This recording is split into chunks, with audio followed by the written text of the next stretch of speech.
ಕೋರಿ ಈಗ ಪೂಜ್ಯ ಆಚಾರ್ಯರು ಈ ಪ್ರವಚನ ಕಾರ್ಯಕ್ರಮವನ್ನು ಆರಂಭಿಸಬೇಕೆಂದು ಕೇಳಿಕೊಳ್ಳುತ್ತೇನೆ. ಭಕ್ತ ಜನರಿಗೆ ಒಂದು ಅತ್ಯಂತ ವಿನಮ್ರವಾದಂತಹ ಒಂದು ವಿಜ್ಞಾಪನೆ ಏನು ಅಂತಂದರೆ, ದಯವಿಟ್ಟು ನಿಮ್ಮ ಮೊಬೈಲನ್ನು ನಿಶಬ್ದಗೊಳಿಸಿ ಕಾರ್ಯಕ್ರಮಕ್ಕೆ ರಸವಂತವಾಗದಂತೆ ಸಹಕರಿಸಬೇಕೆಂದು ಕೇಳಿಕೊಳ್ಳುತ್ತೇನೆ. ಪೂಜ್ಯ ಆಚಾರ್ಯರು ಈಗ ಪ್ರವಚನ ಆರಂಭಿಸಬೇಕೆಂದು ಪ್ರಾರ್ಥನೆ.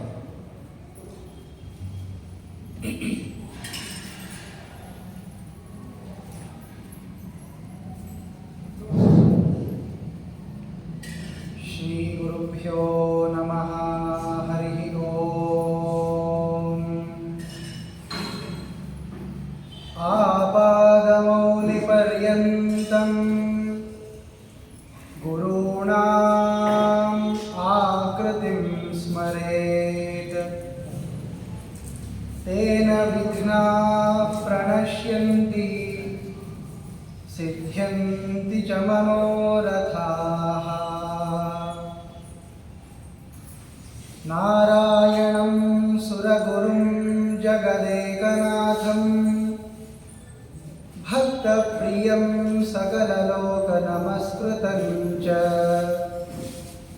ತ್ರೈಗುಣ್ಯವರ್ಜಿತಮಜಂ ವಿಭುಮಾದ್ಯಮೀಶಂ ವಂದೇ ಭವಘ್ನಮಮರಾಸುರಸಿದ್ಧವಂದ್ಯಂ. ನಾರಾಯಣಂ ನಮಸ್ಕೃತ್ಯ ನರಂ ಚೈವ ನರೋತ್ತಮಂ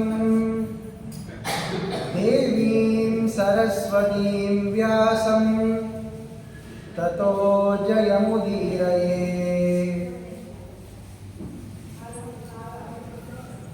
ನಾರಾಯಣಾಯ ಪರಿಪೂರ್ಣಗುಣಾರ್ಣವಾಯ ವಿಶ್ವೋದಯಸ್ಥಿತಿಲಯೋ ನಿಯತಿಪ್ರದಾಯ ಜ್ಞಾನಪ್ರದಾಯ ವಿಬುಧಾಸುರಸೌಖ್ಯದುಃಖ ಸತ್ಕಾರಣಾಯ ವಿತತಾಯ ನಮೋ ನಮಸ್ತೆ. ಯಸ್ಯ ತ್ರೀಣ್ಯುದಿತಾನಿ ವೇದವಚನೆ ರೂಪಾಣಿ ದಿವ್ಯಾನ್ಯಲಂ ಬಟ್ ತದ್ದರ್ಶತಮಿತ್ಥಮೇವ ನಿಹಿತಂ ದೇವಸ್ಯ ಭರ್ಗೋ ಮಹತ್. ವಾಯೋ ರಾಮವಚೋ ನಯಂ ಪ್ರಥಮಕಂ ವೃಕ್ಷೋ ದ್ವಿತೀಯಂ ವಪುಃ ಮಧ್ವೋ ಯತ್ತು ತೃತೀಯಮೇತದಮುನಾ ಗ್ರಂಥಃ ಕೃತಃ ಕೇಶವೇ. ಅಸ್ಮದ್ಗುರುಸಮಾರಂಭಾಂ ಟೀಕಾಕೃತ್ಪಾದಮಧ್ಯಗಾಂ ಶ್ರೀಮದಾಚಾರ್ಯಪರ್ಯಂತಾಂ ವಂದೇ ಗುರುಪರಂಪರಾಂ.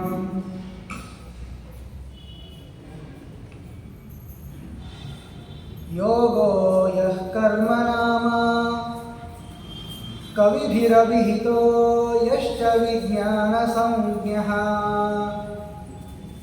ಶಕ್ತೋ ನಾಸಿದ್ಧಕಾಯಃ ತನುಮತಿರನಯೋಸ್ತಾವದಾವರ್ಜನೇಹಂ.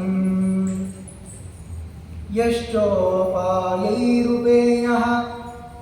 ಸ್ಥಿರಫಲವಿಧಯೇ ದೇಶಿಕಸ್ಯ ಪ್ರಸಾದಃ ತಸ್ಮೈ ತಸ್ಯ ಸ್ತುತೀಯಾನಿಶಮಪಿ ಚರಿತಂ ರಾಘವೇಂದ್ರವ್ರತೀಂದೋಃ.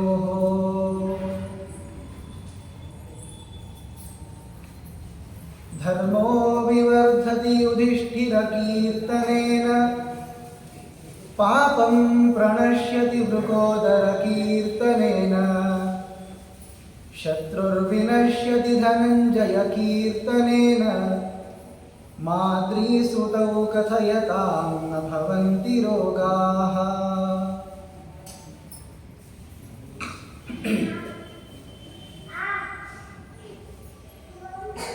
ಶ್ರೀಕೃಷ್ಣ ಪರಮಾತ್ಮ ಬಹಳ ವಿಸ್ತಾರವಾಗಿ ಮೋಕ್ಷಕ್ಕೆ ಉಪಾಯಭೂತವಾಗಿರುವ ಜ್ಞಾನದ ಮಹತ್ವವನ್ನು ತಿಳಿಸಿಕೊಡ್ತಾ ಇದ್ದಾನೆ. ಈ ಉತ್ತಮವಾಗಿರುವಂತಹ ಪರತತ್ವ ಜ್ಞಾನವೇ ಆಗಲಿ, ಅದನ್ನು ಹೊಂದಲಿಕ್ಕೆ ಬೇಕಾಗಿರುವಂತಹ ನಿಷ್ಕಾಮ ಕರ್ಮವೇ ಆಗಲಿ ಅಷ್ಟು ಸುಲಭವಾಗಿ ಮುಮುಕ್ಷುಗಳಿಗೆ ದೊರೆಯುವಂತಹದ್ದಲ್ಲ. ಬಹಳ ಕಷ್ಟಪಟ್ಟು ಪ್ರಯತ್ನಪೂರ್ವಕವಾಗಿ ಇದನ್ನು ಸಂಪಾದನೆ ಮಾಡಿಕೊಳ್ಬೇಕು. ಇದನ್ನು ಯಾಕೆ ಮಾಡಬೇಕು ಅನ್ನುವಂತಹ ಪ್ರಶ್ನೆಗೆ ಕೃಷ್ಣ ಪರಮಾತ್ಮ ಈ ಪೂರ್ವೋಕ್ತವಾಗಿರುವ ಶ್ಲೋಕಗಳಿಂದ ಉತ್ತರ ಕೊಡ್ತಾ ಬರ್ತಾ ಇದ್ದಾನೆ. ಈ ಅಲ್ಪ ಸ್ವಲ್ಪ ಮೇಲ್ನೋಟಕ್ಕೆ ಚೆಂದಾಗಿ ಕಾಣಿಸ್ತಕ್ಕಂತಹ ಏನು ಈ ಫಲಗಳಿವೆಯಲ್ಲ, ಇವುಗಳನ್ನು ಬೆನ್ನು ಹತ್ತಿ ಹೋದರೆ ತಾತ್ಕಾಲಿಕವಾಗಿ ನಮಗೆ ಸುಖ ಅನ್ನಿಸ್ತದೆ. ಆದರೆ ಮತ್ತೆ ಇಲ್ಲಿ ಹುಟ್ಟು ಬರಬೇಕು, ಮತ್ತೆ ಈ ದುಃಖವನ್ನು ಅನುಭವಿಸಲೇಬೇಕು. ಈ ದುಃಖವನ್ನು ಪರಿಹಾರ ಮಾಡುವ ಸಾಮರ್ಥ್ಯ ಈ ಅಲ್ಪ ಫಲಪ್ರದವಾಗಿರುವಂತಹ ಕಾಮ್ಯಕರ್ಮಗಳಿಗೆ ಇಲ್ಲ ಅನ್ನೋದನ್ನು ಸ್ಪಷ್ಟವಾಗಿ ತೋರಿಸಿಕೊಟ್ಟ. ಅಲ್ಲಿ ಪರಮಾತ್ಮ ನಿಷ್ಕಾಮ ಕರ್ಮದ ಮಹತ್ವವನ್ನು ಕೂಡ ತೋರಿಸಿಕೊಟ್ಟ. ಬಹಳ ಅಲ್ಪ ಪ್ರಯತ್ನವನ್ನು ಮಾಡಿ ಪರಮಾತ್ಮನ ಪ್ರೀತಿಗೋಸ್ಕರ ಅಂತ ಪ್ರಾರಂಭ ಮಾಡಿದರೆ ಸಾಕು, ಅಷ್ಟರಿಂದಲೇ ಪರಮಾತ್ಮ ಸಂತುಷ್ಟನಾಗಿ ಬಹಳ ಫಲವನ್ನು ಕೊಡ್ತಾ ಇದ್ದಾನೆ ಅಂತ ಮಹತ್ವವನ್ನು ಹೇಳಿದ್ದಾರೆ ನೋಡಿ. ಆದ್ದರಿಂದ ಈ ಉತ್ತಮವಾದ ನಿಷ್ಕಾಮ ಕರ್ಮವನ್ನು ಮಾಡ್ತೇನೆ ಅಂತನ್ನುವಂತಹ ಇಚ್ಛೆ ಮಾಡಿದರೂ ಕೂಡ ಸಾಕು, ಪ್ರಾರಂಭಿಸಿದರೂ ಸಾಕು, ಮಧ್ಯದಲ್ಲಿ ಏನೋ ವಿಘ್ನ ಬಂತು ಅಂತ ನಿಂತು ಹೋದರೂ ಕೂಡ ನಮಗೆ ಪಾಪ ಸರ್ವಥಾ ಬರೋದಿಲ್ಲ, ಪ್ರತ್ಯುತ ಪುಣ್ಯವೇ ಬರುತ್ತದೆ. ಪರಮಾತ್ಮ ಅಷ್ಟಕ್ಕೆ ಪ್ರಸನ್ನನಾಗಿ ಉತ್ತಮವಾಗಿರುವಂತಹ ಫಲವನ್ನು ಕೊಡ್ತಾನೆ ಅಂತ. ಆಗಲೇ ಹೇಳೋ ಕಾಲಕ್ಕೆ ಪರಮಾತ್ಮ ಒಂದು ಉತ್ತಮವಾದ ಮಾತನ್ನು ಆಡಿದ. ಕರ್ಮಣ್ಯೇವಾಧಿಕಾರಸ್ತೆ ಮಾ ಫಲೇಷು ಕದಾಚನ ಮಾ ಕರ್ಮಫಲ ಹೇತುರ್ಭೂಹು ಮಾತೆ ಸಂಗೋ ಸ್ವಕರ್ಮಣಿ. ಅರ್ಜುನ, ನಿನಗೆ ವಿಹಿತವಾದದ್ದು ಕರ್ಮ ಮಾತ್ರ, ಹೊರತು ಫಲದಲ್ಲಿ ಇಚ್ಛೆಯನ್ನು ಪಡಬೇಕು ಅಂತ ಯಾರು ಇಚ್ಛೆಯನ್ನು ವಿಧಾನ ಮಾಡಿಲ್ಲ. ಆದ್ದರಿಂದ ಈ ಫಲ ಬೇಕು ಅಂತ ಇಚ್ಛಿಸಲಿಕ್ಕೆ ನಿನಗೆ ಅಧಿಕಾರ ಇಲ್ಲ. ಯಾಕೆಂದರೆ ಇಚ್ಛಿಸಲಿ ಅಂತ ಹೇಳೇ ಇಲ್ಲ. ನಿನ್ನೆ ದಿವಸ ವಿಸ್ತಾರವಾಗಿ ಹೇಳಿದ್ದೇವೆ ನೋಡಿ. ಯಾವುದನ್ನು ನಾವು ಮಾಡಬಹುದೋ ಬಿಡಬಹುದು ಅಂತ ಇರ್ತದೋ ಅಲ್ಲಿ ನೀವು ಮಾಡಿ ಅಂತಾದರೂ ವಿಧಾನ ಮಾಡಬೇಕು, ಅಥವಾ ಮಾಡಬೇಡಿ ಅಂತ ನಿಷೇಧ ಆದರೂ ಮಾಡಬೇಕು. ನಮಗೆ ಫಲವನ್ನು ಹುಟ್ಟಿಸಿಕೊಳ್ಳುವ ವಿಷಯದಲ್ಲಿ, ಫಲವನ್ನು ಸಂಪಾದನೆ ಮಾಡುವಂತಹ ವಿಷಯದಲ್ಲಿ ನಮಗೆ ಸಾಮರ್ಥ್ಯವೇ ಇಲ್ಲ. ನಮ್ಗೆ ಬೇಕಾದಾಗ ನಮ್ಮ ಸುಖವನ್ನು ನಾವು ಮಾಡ್ಕೊಂಡ್ಬಿಡ್ಲಿಕ್ಕಾಗತ್ತಾ? ಬೇಡ ಅಂತಂದಾಗ ದುಃಖ ಬರದಂತೆ ನೋಡ್ಕೊಳ್ಳಿಕ್ಕಾಗ್ತದ? ಆಗೋದೇ ಇಲ್ಲ. ಆದ್ದರಿಂದ ಫಲದಲ್ಲಿ ಅಧಿಕಾರ ಇಲ್ಲ ಅಂತ ಹೇಳಲಿಕ್ಕೂ ಬರಲ್ಲ ಅಂತಾದ್ದರಿಂದಲೇ ಫಲ ಶಬ್ದಕ್ಕೆ ಫಲ ವಿಷಯಕ ಕಾಮನ ಅಂತ ಅರ್ಥ ಮಾಡಿದ್ದು. ಫಲ ಸಂಪಾದನೆ ಮಾಡಲಿಕ್ಕೆ ಸಾಮರ್ಥ್ಯ ಇಲ್ಲ ಅಂದರೂ ಫಲ ಬೇಕು ಅಂತಲ್ಲಿ ಸಾಮರ್ಥ್ಯ ಇದೆ ನೋಡಿ, ಇಚ್ಛಿಸ್ಲಿಕ್ಕೆ ಸಾಮರ್ಥ್ಯ ಇದೆ ಅಲ್ಲ. ಅದಕ್ಕೆ ಕೃಷ್ಣ ಹೇಳಿದ್ದು ಮಾ ಫಲೇಶು ಕದಾಚನ. ಇಚ್ಛೆಯನ್ನು ಮಾಡಬೇಕು ಅಂತ ಎಲ್ಲೂ ವಿಧಾನ ಮಾಡಿಲ್ಲ, ಆದ್ದರಿಂದ ನೀವು ಇಚ್ಛೆ ಮಾಡಬೇಡ. ಹಾಗಾದರೆ ನಾನು ಕರ್ಮವನ್ನೇ ಮಾಡೋದಿಲ್ಲ, ಸುಮ್ಮನೆ ಕೂತ್ಕೊಂಡ್ಬಿಡ್ತೀನಿ ಅಂದರೆ ಮಾತೆ ಸಂಗೋ ಸ್ವಕರ್ಮಣಿ. ಕರ್ಮ ಮಾಡೋದಿಲ್ಲ ಅಂತಲೂ ಹೇಳೋಂಗಿಲ್ಲ. ಯಾಕೆಂದರೆ ವಿಹಿತವಾಗಿರುವಂತಹ ಕರ್ಮದ ಪರಿತ್ಯಾಗದಿಂದ ಪಾಪವು ಉಂಟಾಗುತ್ತದೆ.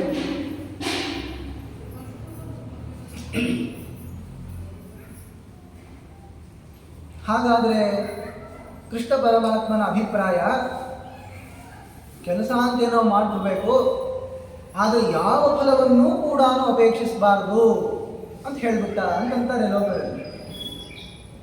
ಕೃಷ್ಣ ಹಾಗೆ ಹೇಳಿದ. ಉತ್ತಮವಾಗಿರುವಂತಹ ಕಾರ್ಯಗಳನ್ನು ಮಾಡಿ ಅದರಿಂದ ಚಿಕ್ಕ ಚಿಕ್ಕ ಫಲಗಳನ್ನು ಅಪೇಕ್ಷಿಸುವುದಕ್ಕಿಂತಲೂ ಕೂಡ ಮಹಾಫಲಕ್ಕೆ ಕಾರಣವಾಗಿರುವಂತಹದ್ದು ಪರಮಾತ್ಮನ ಪ್ರಸಾದ, ಪರಮಾತ್ಮನ ಜ್ಞಾನ, ಅವನ ತೃಪ್ತಿ, ಅದರಿಂದ ಬರುವಂತಹ ಮೋಕ್ಷ ಅಂತೇನಿದೆ. ಇದನ್ನು ಅವಶ್ಯವಾಗಿ ಬಯಸ್ಬೋದಲ್ಲ. ಹೇಳ್ತಾರೆ ನೋಡ್ರಿ, ಅನ್ಕೊಳ್ಳೋದಾದ್ರೆ ಸ್ವಲ್ಪ ದೊಡ್ಡದೇ ಅನ್ಕೊಳ್ರಿ, ಯಾಕೆ ಸಣ್ಣ ಸಣ್ಣದು ಅನ್ಕೊಳ್ತೀರಿ ಅಂತ. ಬಹಳ ಅಂದ್ರೆ ಏನು, ಒಂದೇನೋ ವಸ್ತುವನ್ನು ಖರೀದಿ ಮಾಡಿ ಅದನ್ನು ತಿಂದುಬಿಡ್ಬೇಕು, ಅನುಭವಿಸ್ಬಿಡ್ಬೇಕು ಅಂತ ಇಷ್ಟೇ ತಾನೇ ಇರೋದು.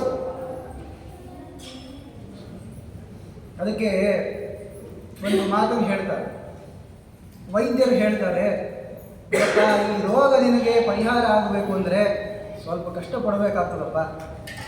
ಕಷ್ಟ ಅಂದರೆ ಏನು, ಮತ್ತೆ ಪಥ್ಯ ಮಾಡಬೇಕಷ್ಟೆ.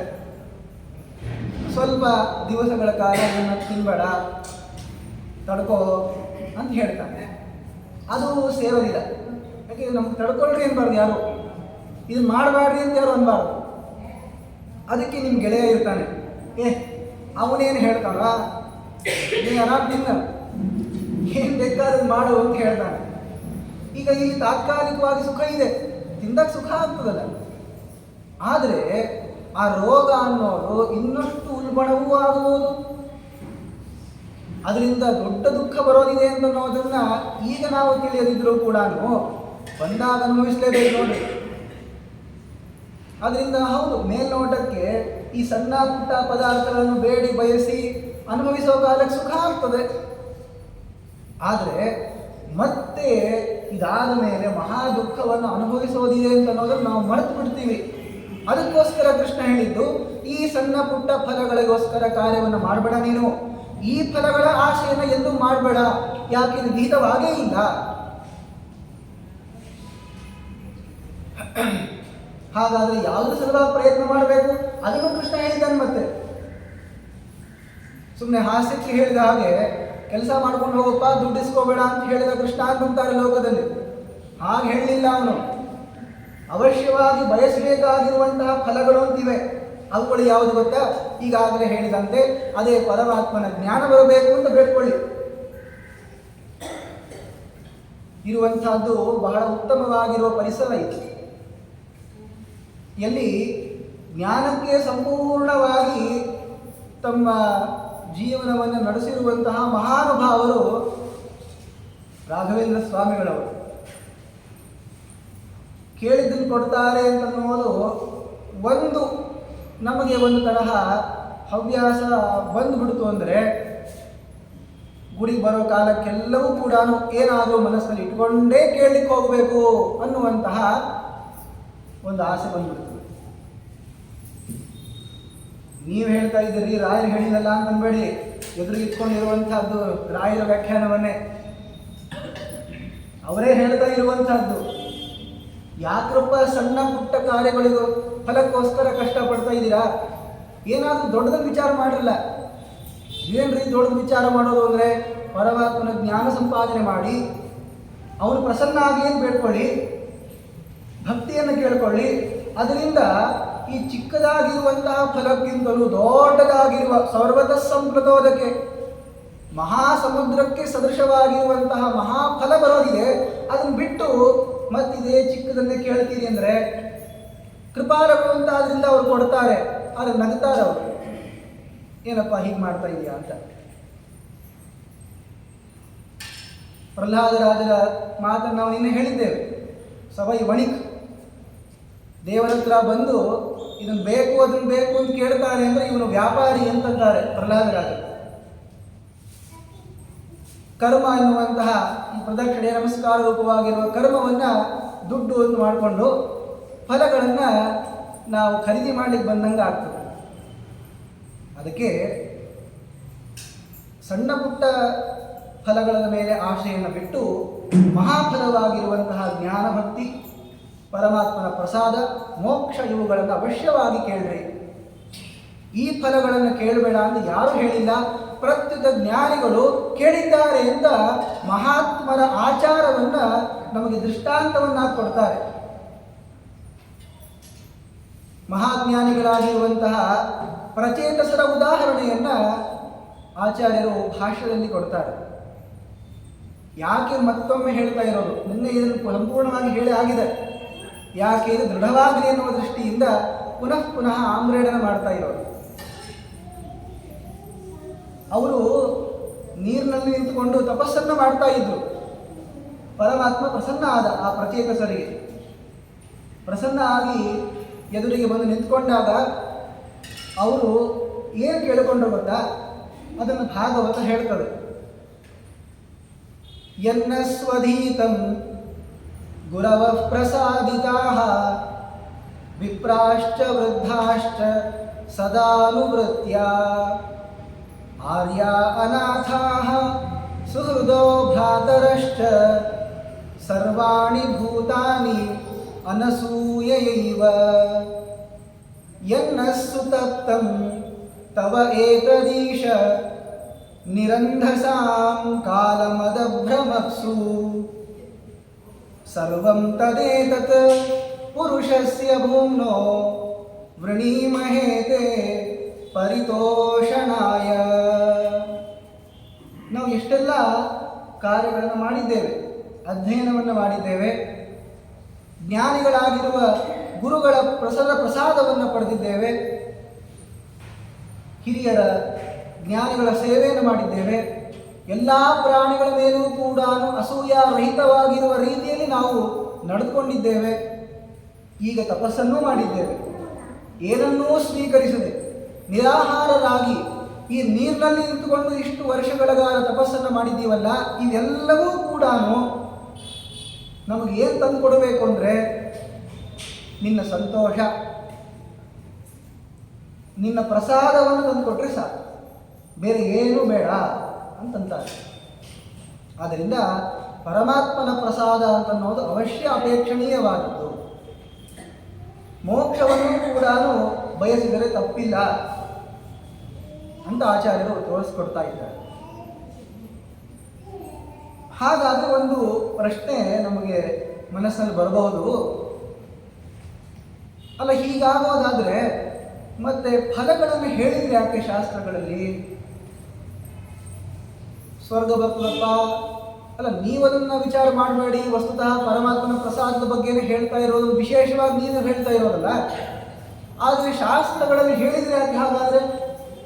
ಸ್ವರ್ಗ ಫಲ ಇದೆ ಅಂತ ನಾವೇನು ಈ ಪ್ರತ್ಯಕ್ಷದಿಂದ ನೋಡಿಲ್ಲ, ಏನಿಲ್ಲ, ಅದೇ ವೇದದಿಂದಲೇ ತಾನೇ ಗೊತ್ತಾಗಿರೋದು. ಮತ್ತು ಹೀಗಿರೋ ಕಾಲಕ್ಕೆ ವೇದಗಳು ಅಥವಾ ಇನ್ನಿತರ ಧರ್ಮಶಾಸ್ತ್ರ ಗ್ರಂಥಗಳು ಈ ಬೇರೆ ಫಲಗಳನ್ನು ಯಾಕೆ ಬೋಧನೆ ಮಾಡ್ಕೋ? ಹಾಗಾದರೆ ಎಲ್ಲ ಕಡೆಯೂ ಕೂಡ ಮೋಕ್ಷದ ಸಲುವಾಗಿ, ಆಮೇಲೆ ಭಗವಂತನ ಪ್ರಸಾದದ ಸಲುವಾಗಿ, ಭಕ್ತಿಯ ಸಲುವಾಗಿ, ಜ್ಞಾನದ ಸಲುವಾಗಿ ಅಂತಲೇ ಹೇಳ್ಬೋದಾಗಿತ್ತಲ್ಲ. ಈ ಸ್ವರ್ಗ ಮುಂದಾಗಿರುವ ಫಲಗಳ ಆಶೆಯನ್ನು ಹುಟ್ಟಿಸುವ ರೀತಿಯಲ್ಲಿ ಮಾತುಗಳನ್ನು ಯಾಕೆ ಆಡಿದ್ದಾರೆ ವೇದಗಳಲ್ಲಿ? ಏನು ಪ್ರಶ್ನೆ ಬರ್ತದೆ? ಕೃಷ್ಣನ ಅಭಿಪ್ರಾಯ ಗೊತ್ತಾಗಿದೆ, ಆದರೆ ಸಂದೇಹ ಪರಿಹಾರ ಆಗಿಲ್ಲಲ್ಲ. ಹೇಳಬೇಕು ಯಾಕಾಗಿದ್ರೆ?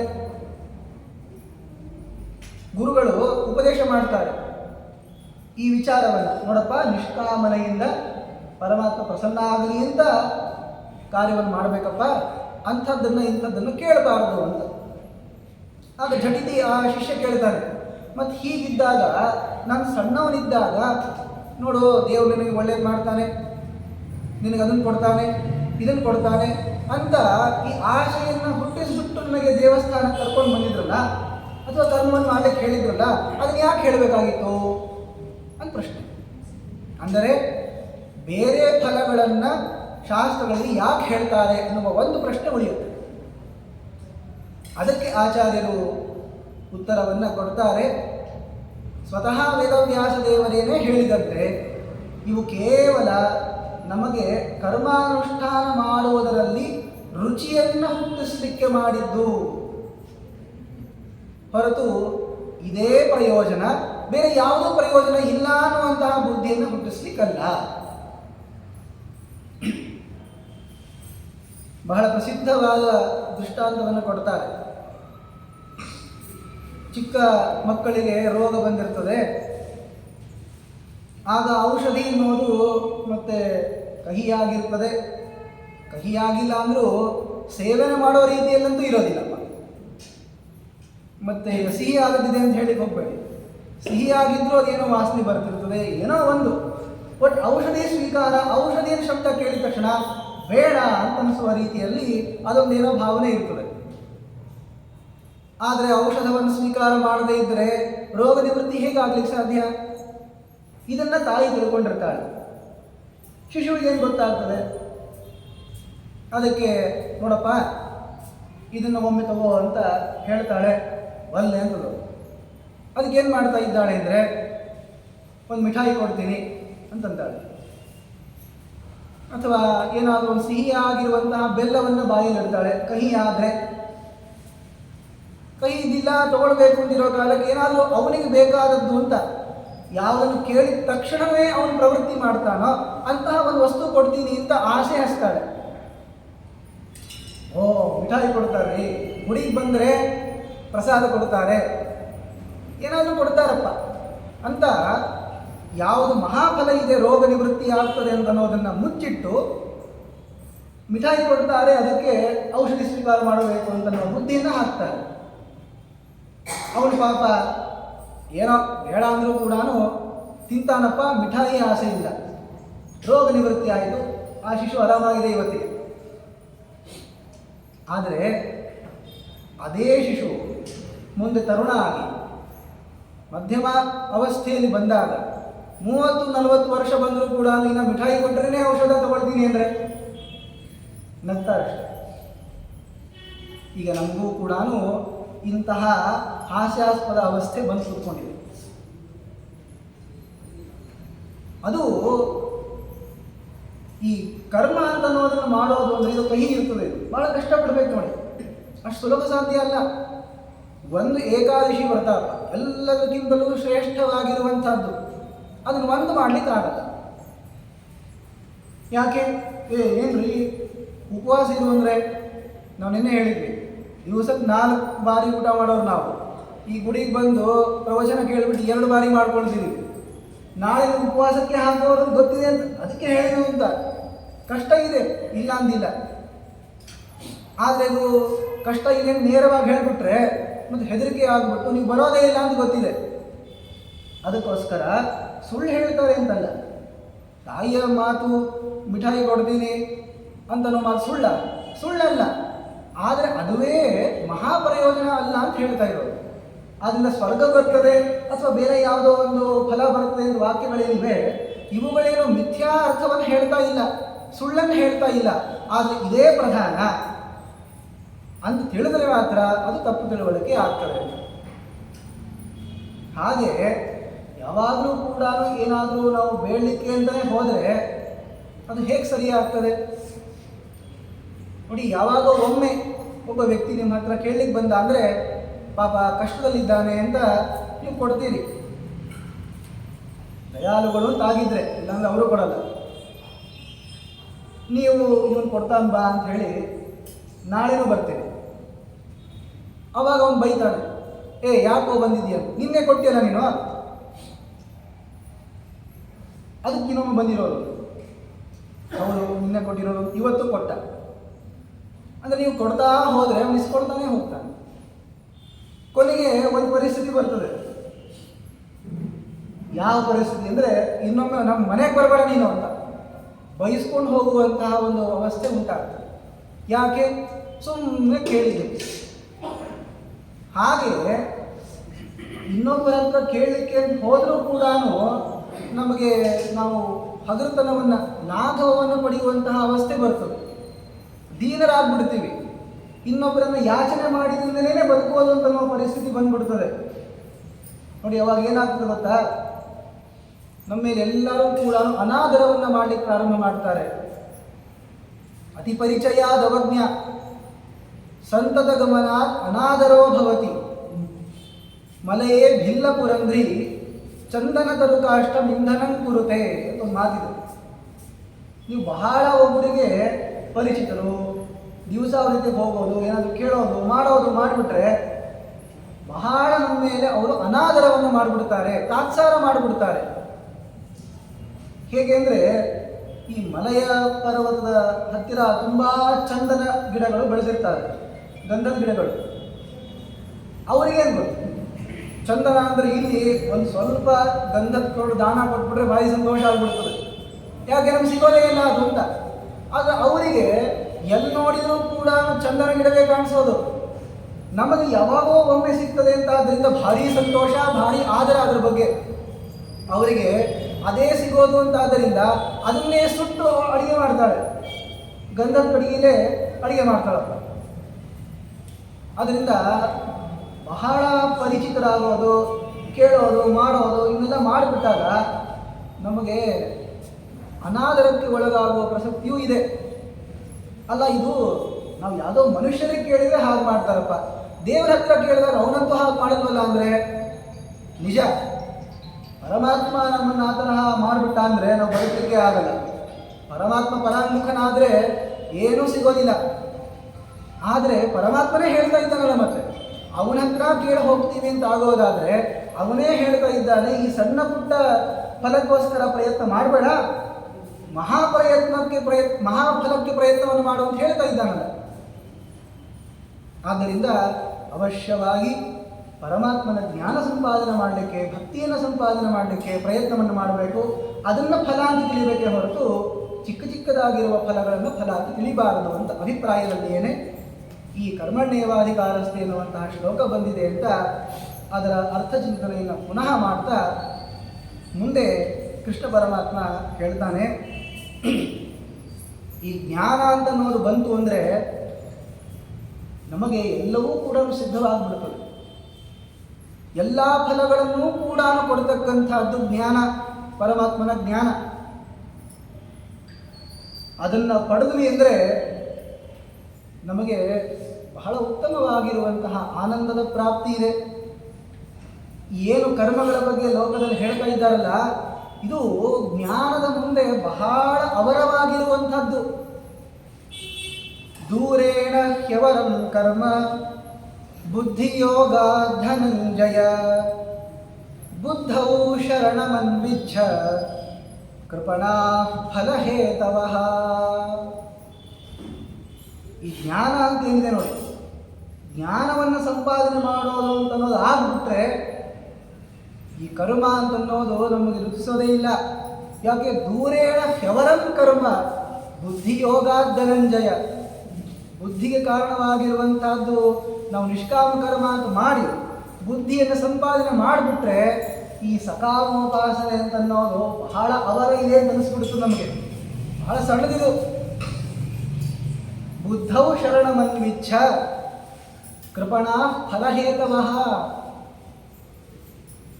ಯಾಕೆ ಮಾಡ್ತಾ ಇದ್ದೀರಿ? ಈ ಫಲಕ್ಕೋಸ್ಕರ ಮಾಡ್ತಾ ಇದ್ದೀರಿ. ಅಂದ್ರೆ ಪ್ರವೃತ್ತಿಗೆ ಫಲವನ್ನೇ ಕಾರಣವನ್ನಾಗಿ ಪಡೆದವರು ಅಂತ ಇರ್ತಾರಲ್ಲ, ಅವರು ಕೃಪಣಾಹ, ದೀನರು. ಅವ್ರು ನೋಡ ಅಯ್ಯೋ ಪಾಪ ಅನ್ಬೇಕನ್ಸುತ್ತೆ ಅಂತಂತಾನೆ ಕೃಷ್ಣ ನೋಡಿ. ಆದ್ದರಿಂದ ಸಣ್ಣ ಸಣ್ಣ ಫಲಗಳೆಲ್ಲ ಕೇಳೋದು ಅಂತನ್ನೋದು ನಮಗೆ ದೈನ್ಯಕ್ಕೆ ಆಪಾದಕವಾಗುತ್ತದೆ, ದೀನಾವಸ್ಥೆಯನ್ನು ತಂದುಕೊಡುತ್ತದೆ. ಅವಶ್ಯವಾಗಿ ಜ್ಞಾನ ಅನ್ನೋದು ಬಹಳ ದೊಡ್ಡದಾದದ್ದು, ಅದನ್ನು ಸಂಪಾದನೆ ಮಾಡಬೇಕು ಅಂತ ನಾವು ಅಭಿಪ್ರಾಯದಲ್ಲಿ ಕೃಷ್ಣ ಹೇಳ್ತಾ ಇದ್ದಾನೆ. ಯಾವಾಗ ಇಂತಹ ಉತ್ಕೃಷ್ಟವಾಗಿರುವಂತಹ ಬುದ್ಧಿ ನಮಗೆ ಬರ್ತದೋ, ಬುದ್ಧಿಯುಕ್ತೋ ಜಹಾದೀಹ ಉಭೇ ಸುಕೃತ ದುಷ್ಕೃತೆ ತಸ್ಮಾದ್ ಯೋಗಾಯ ಯುಜ್ಯಸ್ವ ಯೋಗ ಕರ್ಮಸು ಕೌಶಲಂ. ಬುದ್ಧಿಯುಕ್ತ, ಈ ಉತ್ಕೃಷ್ಟವಾಗಿರುವಂತಹ ಸಾಂಖ್ಯವನ್ನು ಯಾರು ಪಡೆದಿರ್ತಾರೋ, ಈಗಾಗಲೇ ಹೇಳಿದ್ದೀವಿ ನೋಡಿ, ಅಭಿಮಾನ ಪರಿತ್ಯಾಗ ಮಾಡಬೇಕು, ಪರಮಾತ್ಮ ನಿತ್ಯ ಅಂತ ತಿಳಿಬೇಕು, ಜೀವನ ನಿತ್ಯ ಅಂತ ತಿಳಿಬೇಕು, ದೇಹ ಅನ್ನೋದು ಹೋಗ್ತದೆ ಬರ್ತದೆ, ಜನ್ಮ ಮರಣಗಳು ಬರ್ತಾನೆ ಇರ್ತವೆ. ನಾನು ಪರಮಾತ್ಮನ ಪ್ರತಿಬಿಂಬಭೂತನಾದವನು, ಪರಮಾತ್ಮನಿಗೆ ಅಧೀನನಾದವನು, ಪರಮಾತ್ಮನೇ ಸ್ವತಂತ್ರ, ನಾವೆಲ್ಲರೂ ಅಸ್ವತಂತ್ರರು ಇತ್ಯಾದಿ ಅನೇಕ ವಿಚಾರಗಳಿಂದ ಒಳಗೊಂಡಿರುವಂತಹ ಏನು ಸಾಂಖ್ಯ ಇದೆ, ಇದು ಬಂತು ಅಂತ ಇಟ್ಕೊಳ್ಳಿ.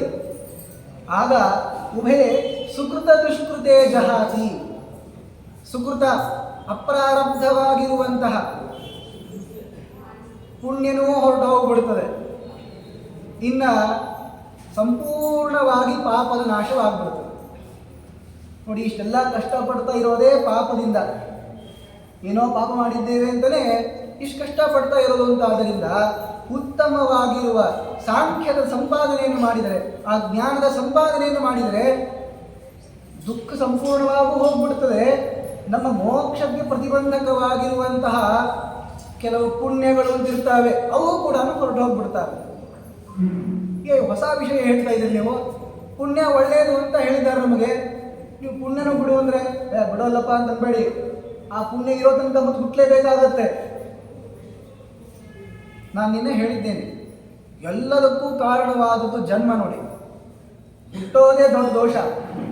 ಅದಕ್ಕೆ ಪರಮಾತ್ಮನಿಗೆ ದೋಷವನ್ನು ಹೇಳಬೇಕು ಅಂತ ಅನ್ನೋ ಕಾಲಕ್ಕೆ ಮೊದಲನೇ ಹೇಳ್ತಾರೆ ಏನಂತ, ಪರಮಾತ್ಮನು ಹುಟ್ಟಿದ್ದಾನಲ್ರಿ ಅಂತ.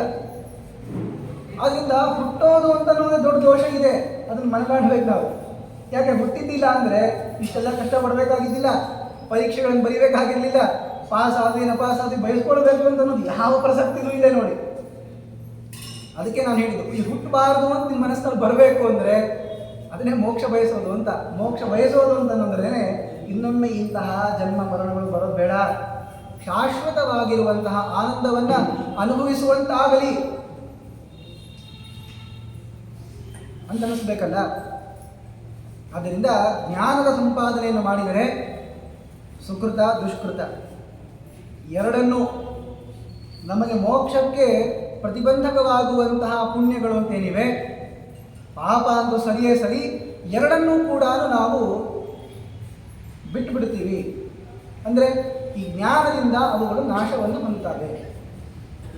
ತಸ್ಮಾತ್ ಯೋಗಾಯ ಯುಜ್ಯಸ್ವ ಯೋಗ ಕರ್ಮಸು ಕೌಶಲಂ. ಈ ಯೋಗವನ್ನು ಬೋಧನೆ ಮಾಡೋರು ಹೇಳ್ತಾರೆ, ಯೋಗ ಕರ್ಮಸು ಕೌಶಲಂ ಅಂತಲೂ ಒಂದು ಗೀತಾ ಶ್ಲೋಕದ ಒಂದು ಭಾಗವನ್ನು ತೆಗೆದು ಎಲ್ಲ ಕರ್ಮಕ್ಕಿಂತಲೂ ಯೋಗನೇ ಶ್ರೇಷ್ಠ, ಅಂದರೆ ಯೋಗ ಮಾಡಲಿಕ್ಕೆ ಬರ್ರಿ ಅಂತ. ನಾನು ನಿನ್ನೆ ಹೇಳಿದ್ದೇನೆ, ಯೋಗ ಅಂದರೆ ಉಪಾಯ, ಇಲ್ಲಿ ನಿಷ್ಕಾಮೋಪಾಸನೆ, ನಿಷ್ಕಾಮ ಕರ್ಮವನ್ನೇ ಯೋಗ ಅಂತ ಕರೀತಾ ಇರೋದು. ಇದು ಕರ್ಮಸು ಸಕಾಮೋಪಾಸನೆಗಿಂತಲೂ ಕೂಡ ಕೌಶಲಂ ಶ್ರೇಷ್ಠವಾದದ್ದು. ಹೀಗರ್ಥ ಆಗುತ್ತೆ. ಯಾಕೆ ಇಂತಹ ಅವಸ್ಥೆಯನ್ನು ಬೇರೆ ಯಾವುದಾದ್ರೂ ಕರ್ಮಗಳು ತಂದುಕೊಡ್ತಾವ ಹೇಳಿ? ಇಲ್ಲ. ಅದರಿಂದ ಮತ್ತೆ ದುಃಖವನ್ನೇ ತಂದುಕೊಡ್ತಾವೆ ಅಂತ. ಆದ್ದರಿಂದ ಈ ನಿಷ್ಕಾಮ ಕರ್ಮವನ್ನೇ ಮಾಡಬೇಕು. ಅದರಿಂದ ಜ್ಞಾನ ಸಂಪಾದನೆ ಮಾಡಿಬಿಟ್ರೆ ಎಲ್ಲವೂ ನಮಗೆ ಲಭಿಸುತ್ತದೆ. ಕರ್ಮಜಂ ಬುದ್ಧಿಯುಕ್ತಾ ಹಿ ಫಲಂ ತ್ಯಕ್ತ್ವಾ ಮನೀಷಿಣಃ ಜನ್ಮಬಂಧ ವಿನಿರ್ಮುಕ್ತಾಃ ಪದಂ ಗಚ್ಚಂತ್ಯನಾಮಯಂ. ಈ ಕರ್ಮದಿಂದ ಬಂದ ಅಲ್ಪ ಫಲವನ್ನು ಬಿಟ್ಟು ನಾವು ಮೋಕ್ಷವನ್ನು ಬಯಸಿ ನಿಷ್ಕಾಮ ಕರ್ಮವನ್ನು ಮಾಡಿ ಜ್ಞಾನದ ಸಂಪಾದನೆಯನ್ನು ಮಾಡಿದರೆ ಜನ್ಮ ಬಂಧ ವಿನಿರ್ಮುಕ್ತ. ನೋಡಿ, ಈಗಾಗಲೇ ಹೇಳಿ, ಜನ್ಮ ಅನ್ನೋದೇನೆ ದೊಡ್ಡದಾದ ದೋಷ.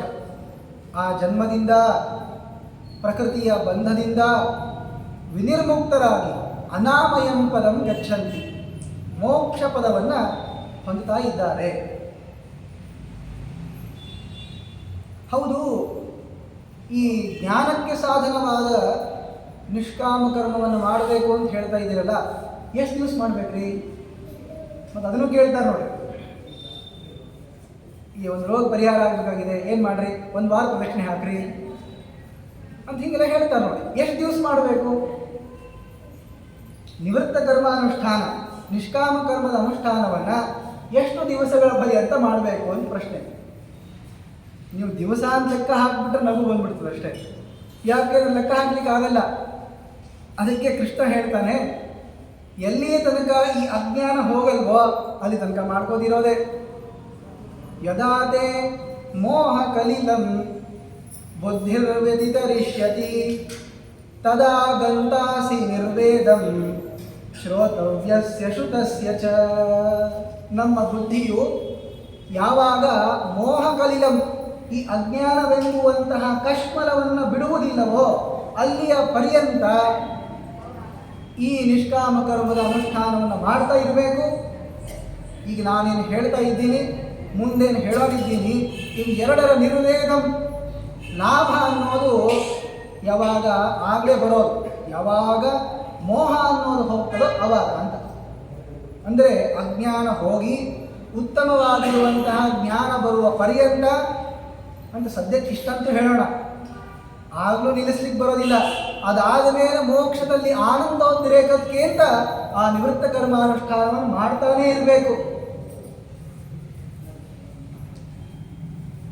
ಆಚಾರ್ಯರು ಒಂದು ಮಾತನ್ನು ಹೇಳ್ತಾರೆ, ಅತೀತಾನಾಗತ ಜ್ಞಾನಿ ತ್ರೈಲೋಕ್ಯೋದ್ಧರಣ ಕ್ಷಮಃ ಏತಾದೃಶೋಪಿ ನಾಚಾರಂ ಶ್ರೌತಂ ಸ್ಮಾರ್ತಂ ಪರಿತ್ಯಜೇತ್ ಅಂತ. ನಾವಿನ್ನ ಏನು ಪ್ರಾರಂಭನೆ ಮಾಡಿಲ್ಲ, ಆಗಲೇ ಎಷ್ಟು ದಿವಸ ಮಾಡಬೇಕು ಅಂತ ಕೇಳ್ತಾ ಇದ್ದೀವಿ. ಆಚಾರ್ಯರಿದ್ದಾರೆ, ನಿಮಗಲ್ರಪ್ಪ ಅತೀತ ಅನಾಗತ ಜ್ಞಾನಿ, ಹಿಂದಿಂದು ಮುಂದಿಂದು ಎಲ್ಲವನ್ನೂ ತಿಳಿಯುವಂತಹ ಜ್ಞಾನಿಗಳು ಅಂತ ಇರ್ತಾರಲ್ಲ, ತ್ರೈಲೋಕ್ಯೋದ್ಧರಣ ಕ್ಷಮ, ಮೂರು ಲೋಕದಲ್ಲಿರುವಂತಹ ಜನರನ್ನು ಉದ್ಧಾರ ಮಾಡುವ ಸಾಮರ್ಥ್ಯ ಉಳ್ಳವರು ಅಂತ ಇರ್ತಾರಲ್ಲ, ನೀವು ಅಂಥವರು ಅಂತ ಆಗಿಲ್ಲ ಅಂತ ನಮಗೆ ಗೊತ್ತಿದೆ. ಅಂಥವರು ಅಂತ ಯಾರಿದ್ದಾರೋ ಅವರೂ ಕೂಡ ಶ್ರೌತ ಸ್ಮಾರ್ಥ ಕರ್ಮಗಳನ್ನು ಬಿಡೋದಿಲ್ಲ, ಮಾಡ್ತಾನೆ ಇರ್ತಾರೆ, ಬಿಡಬಾರದು ಅಂತ. ನಾವಿನ್ನ ಏನು ಪ್ರಾರಂಭನೆ ಮಾಡಿಲ್ಲ, ಅತೀತ ಅನಾಗತ ಕಾಲಗಳಿವೆ ಅಂತ ತಿಳ್ಕೊಂಡಿದ್ದೀವಿ ಅಷ್ಟೇ. ಭೂತ ಭವಿಷ್ಯ ವರ್ತಮಾನ 3 ತರಹ ಕಾಲಗಳಿವೆ ಅಂತ ತಿಳ್ಕೊಂಡಿದ್ದೀವಿ ಅಷ್ಟೇ. ಆದ್ದರಿಂದ ಮನಸ್ಸಿನಲ್ಲಿ ನಾನು ಇನ್ನೂ ಸ್ವತಂತ್ರ ಇದ್ದೀನಿ, ನಾನೇ ಮಾಡ್ತಾ ಇರೋದು, ಆಮೇಲೆ ಇವೆಲ್ಲವೂ ಕೂಡ ನಂದೇ, ನನಗೆ ಸಂಬಂಧಪಟ್ಟಿದ್ದು, ನಾನೇ ಇದರಿಗೆ ಸ್ವಾಮಿ ಆದವನು ಅಂತ ಮೋಹ ಅನ್ನೋದು ಅನೇಕ ತರಹ ಇದೆ. ಈ ಮೋಹ ಅಂತನ್ನೋದೇನೆ ಒಂದು ಕಶ್ಮಲ, ಒಂದು ರೀತಿಯ ಮನಸ್ಸಿನ ಹೊಲಸು. ಇದು ನಮ್ಮ ಬುದ್ಧಿಯು ಎಲ್ಲಿಯ ತನಕ ಬಿಡೋದಿಲ್ಲವೋ, ಎಲ್ಲಿಯ ತನಕ ಈ ಅಜ್ಞಾನವೆಂಬುವಂತಹ ದೋಷವು ನಮ್ಮ ಮನಸ್ಸಿನಿಂದ ಹೊರಗೆ ಹೋಗುವುದಿಲ್ಲವೋ ಅಲ್ಲಿಯ ತನಕ, ಮೊದಲಿಗೆ ಅಲ್ಲಿಯ ತನಕ ಆದರೂ ಕೂಡ ಈ ನಿವೃತ್ತ ಕರ್ಮದ ಅನುಷ್ಠಾನವನ್ನು ಮಾಡಬೇಕು. ಆದರೆ ವಸ್ತುಸ್ಥಿತಿ ಏನು ಅಂದರೆ, ಎಂದೂ ಕೂಡ ಈ ನಿವೃತ್ತ ಕರ್ಮದ ಅನುಷ್ಠಾನವನ್ನು ಬಿಡಬಾರದು, ಯಾವಾಗಲೂ ಮಾಡ್ತಾ ಇರಬೇಕು. ಅದು ವಸ್ತುಸ್ಥಿತಿ.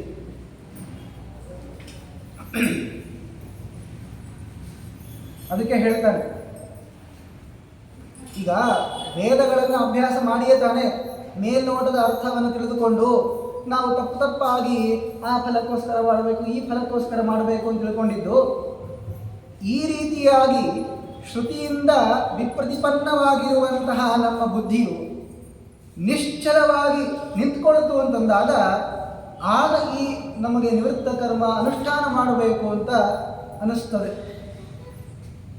ಅಂದರೆ ಅದಕ್ಕೆ ಇನ್ನೊಂದು ಅರ್ಥವೂ ಇದೆ. ಶ್ರುತಿಯಿಂದ ಚೆನ್ನಾಗಿ ಪ್ರತಿಪನ್ನವಾಗಿರುವಂತಹ ಬುದ್ಧಿ, ಸರಿಯಾಗಿ ವೇದದ ಅರ್ಥ ಏನಿದೆ ಅಂತನ್ನೋದನ್ನು ಆಚಾರ್ಯರು ತಿಳಿಸಿಕೊಟ್ಟಂತೆ ನಾವು ತಿಳ್ಕೊಂಡಾಗ ಸಣ್ಣ ಪುಟ್ಟ ಫಲಗಳನ್ನು ಹೇಳ್ತಾ ಇಲ್ಲ. ತ್ರೈಗುಣ್ಯ ವಿಷಯ ವೇದಾಹ, ತ್ರೈಗುಣ್ಯ ಅನ್ನೋದು ಸ್ವರ್ಗಾದಿ ಫಲ ಅನ್ನೋದು ವಿಷಯ ಇದೆ. ನೀನು ಮಾತ್ರ ಅರ್ಜುನ ವೇದಗಳು ಅವುಗಳನ್ನು ಪರಿಹರಿಸ್ತವೆ ಅಂತ ತಿಳಿದುಕೋ ಅಂತೇನು ಕೃಷ್ಣ ಹೇಳಿದ್ನಲ್ಲ, ಹಾಗೆ ನಾವು ಕೂಡ ತಿಳಿದುಕೊಂಡು ಪರಮಾತ್ಮನಲ್ಲಿ ಜ್ಞಾನವನ್ನು ಸಂಪಾದನೆಯನ್ನು ಮಾಡಿದಾಗ ನಮಗೆ ಉತ್ತಮವಾಗಿರುವಂತಹ ಗತಿ ಇದೆ ಅಂತ ಕೃಷ್ಣ ಹೇಳ್ತಾ ಇದ್ದಾನೆ. ಆದ್ದರಿಂದ ಜ್ಞಾನಿಗಳೇ ಶ್ರೇಷ್ಠ ಹೊರತು ಸಕಾಮ ಕರ್ಮವನ್ನು ಮಾಡುವವರು ಶ್ರೇಷ್ಠರಾಗೋದಿಲ್ಲ. ಅವರನ್ನು ನಿಂದೆಯನ್ನು ಕೂಡ ಕೃಷ್ಣ ಪರಮಾತ್ಮ ಮಾಡಿದ್ದಾನೆ. ಆಗ ಅರ್ಜುನ ಒಂದು ಪ್ರಶ್ನೆಯನ್ನು ಕೇಳ್ತಾನೆ. ಯಾಕೆ ಜ್ಞಾನದ ಮಹತ್ವವನ್ನು ತಿಳಿಸ್ಕೊಟ್ಟಿವಿ ನೋಡಿ. ಪರಮಾತ್ಮನ ಜ್ಞಾನವನ್ನು ಮಾಡ್ಕೊಂಡು ಬಿಟ್ಟರೆ ನಮಗೆಲ್ಲವೂ ಕೂಡ ಲಭಿಸ್ತದೆ ಅಂತ ಹೇಳ್ತಾ ಇದ್ದಾರಲ್ಲ, ಅಂತಹ ಜ್ಞಾನಿಗಳು ಹೇಗಿರ್ತಾರೆ? ಯಾಕೆಂದರೆ ನಾವು ಅಂತಹ ವ್ಯಕ್ತಿಗಳನ್ನು ನೋಡಿಲ್ಲಲ್ಲ, ಅವರ ಲಕ್ಷಣ ಏನು, ಅವ್ರು ಹೇಗಿರ್ತಾರೆ, ಸ್ಥಿತಪ್ರಜ್ಞರು ಹೇಗಿರ್ತಾರೆ ಅಂತ ಕೇಳ್ತಾನೆ. ಸ್ಥಿತಪ್ರಜ್ಞರು ಅಂತಂದರೆ ಜ್ಞಾನಿಗಳೇ. ಈ ತರಹ ಪರಮಾತ್ಮನ ತತ್ವವನ್ನು ತಿಳ್ಕೊಂಡಿರ್ತಾರಲ್ಲ, ಅಂತಹ ಜ್ಞಾನಿಗಳು ಅವರೇ ಸ್ಥಿತಪ್ರಜ್ಞರು. ಅವರು ಹೇಗಿರ್ತಾರೆ, ಅವ್ರ ಲಕ್ಷಣ ಏನು, ಸ್ವಲ್ಪ ಹೇಳಪ್ಪ ಅಂತ ಕೃಷ್ಣನಿಗೆ ಕೇಳ್ಕೊಳ್ತಾನೆ ಅರ್ಜುನ. ಆಗ ಕೃಷ್ಣ ಪರಮಾತ್ಮ ಸ್ಥಿತಪ್ರಜ್ಞರ ಸ್ವಭಾವ ಹೇಗಿರ್ತದೆ ಅನ್ನೋದನ್ನು ತಿಳಿಸ್ಕೊಡ್ತಾ ಇದ್ದಾನೆ. ಪ್ರಜಹಾದಿಯದ ಕಾಮಾನ್ ಸರ್ವಾನ್ ಪಾರ್ಥ ಮನೋಗತಾನ್ ಆತ್ಮನ್ಯೇವಾತ್ಮನಾ ತುಷ್ಟಃ ಸ್ಥಿತಪ್ರಜ್ಞಃ ತದೋಚ್ಯತೆ. ಪದಾರ್ಥಗಳನ್ನು ನೋಡೋ ಕಾಲಕ್ಕೆ ಅದು ಬೇಕು ಅಂತ ಅನಿಸ್ತದೆ. ಆದರೆ ಇವರಿಗೆ ಪದಾರ್ಥಗಳನ್ನು ನೋಡಿದಾಗ ಇದು ಅಸ್ಥಿರ ಫಲಕ, ಇದರ ಮೇಲೆ ನಾವು ಆಸೆಯನ್ನು ಇಡಬಾರದು ಅಂತ ತಿಳಿದುಕೊಂಡು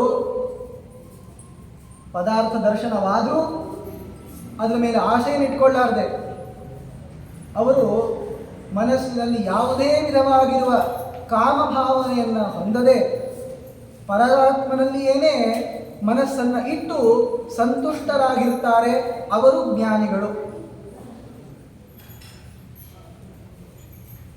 ನಮ್ಮ ರಾಯರು ಅವರ ಚರಿತ್ರೆಯನ್ನು ಕೇಳಿದ್ವಿ ನೋಡಿ, ಬಹಳಷ್ಟು ಬಡವರಿದ್ದರು ಅಂತ.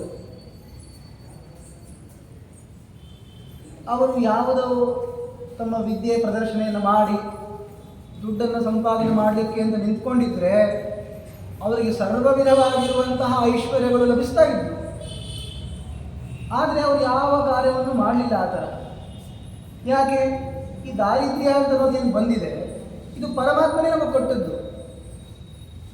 ಆದ್ದರಿಂದ ಪರಮಾತ್ಮನ ಸಂಕಲ್ಪ ಅನುಸಾರವಾಗಿ ಬಂದಿದೆ ಅಂತಾದ್ದರಿಂದ ಅವರು ಅದನ್ನು ಹೇಗೆ ಅನುಭವಿಸಿದರು ಅಂತಂದರೆ